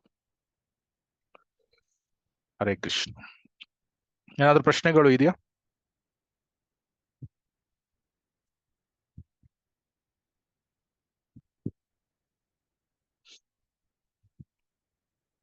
ಓಕೆ, ಯಾವುದೇ ಪ್ರಶ್ನೆ ಇಲ್ಲ ಅಂತ ಕಾಣಿಸ್ತಾ ಇದೆ. ಸೊ ವೈಷ್ಣವ ಪ್ರಣಾಮದೊಂದಿಗೆ ಕ್ಲಾಸ್ ಅನ್ನು ಮುಗಿಸ್ಕೊಂಡು, ವಾಂಛಾ ಕಲ್ಪತರುಭ್ಯಶ್ಚ ಕೃಪಾ ಸಿಂಧುಭ್ಯ ಏವ ಚ ಪತಿತಾನಾಂ ಪಾವನೇಭ್ಯೋ ವೈಷ್ಣವೇಭ್ಯೋ ನಮೋ ನಮಃ. ಅನಂತ ಕೋಟಿ ವೈಷ್ಣವ ವೃಂದ ಕಿ ಜೈ. ಶ್ರೀಲಾ ಪ್ರಭುಪಾದ್ ಕಿ ಜೈ. ಶ್ರೀಲ ಗುರುದೇವ್ ಕಿ ಜೈ. ತುಂಬಾ ಧನ್ಯವಾದಗಳು. ಹರೇ ಕೃಷ್ಣ. ದಂಡೋತ್ ಪ್ರಣಾಮ. ದಂಡೋತ್ ಪ್ರಣಾಮ. ಧನ್ಯವಾದಗಳು. ಧನ್ಯವಾದಗಳು. ಹರೇ ಕೃಷ್ಣ. ಧನ್ಯವಾದಗಳು ಪ್ರಭುಜಿ. ಧನ್ಯವಾದಗಳು. ದಂಡೋತ್ ಪ್ರಣಾಮ. ದಂಡೋತ್ ಪ್ರಣಾಮ. ಹರೇ ಕೃಷ್ಣ.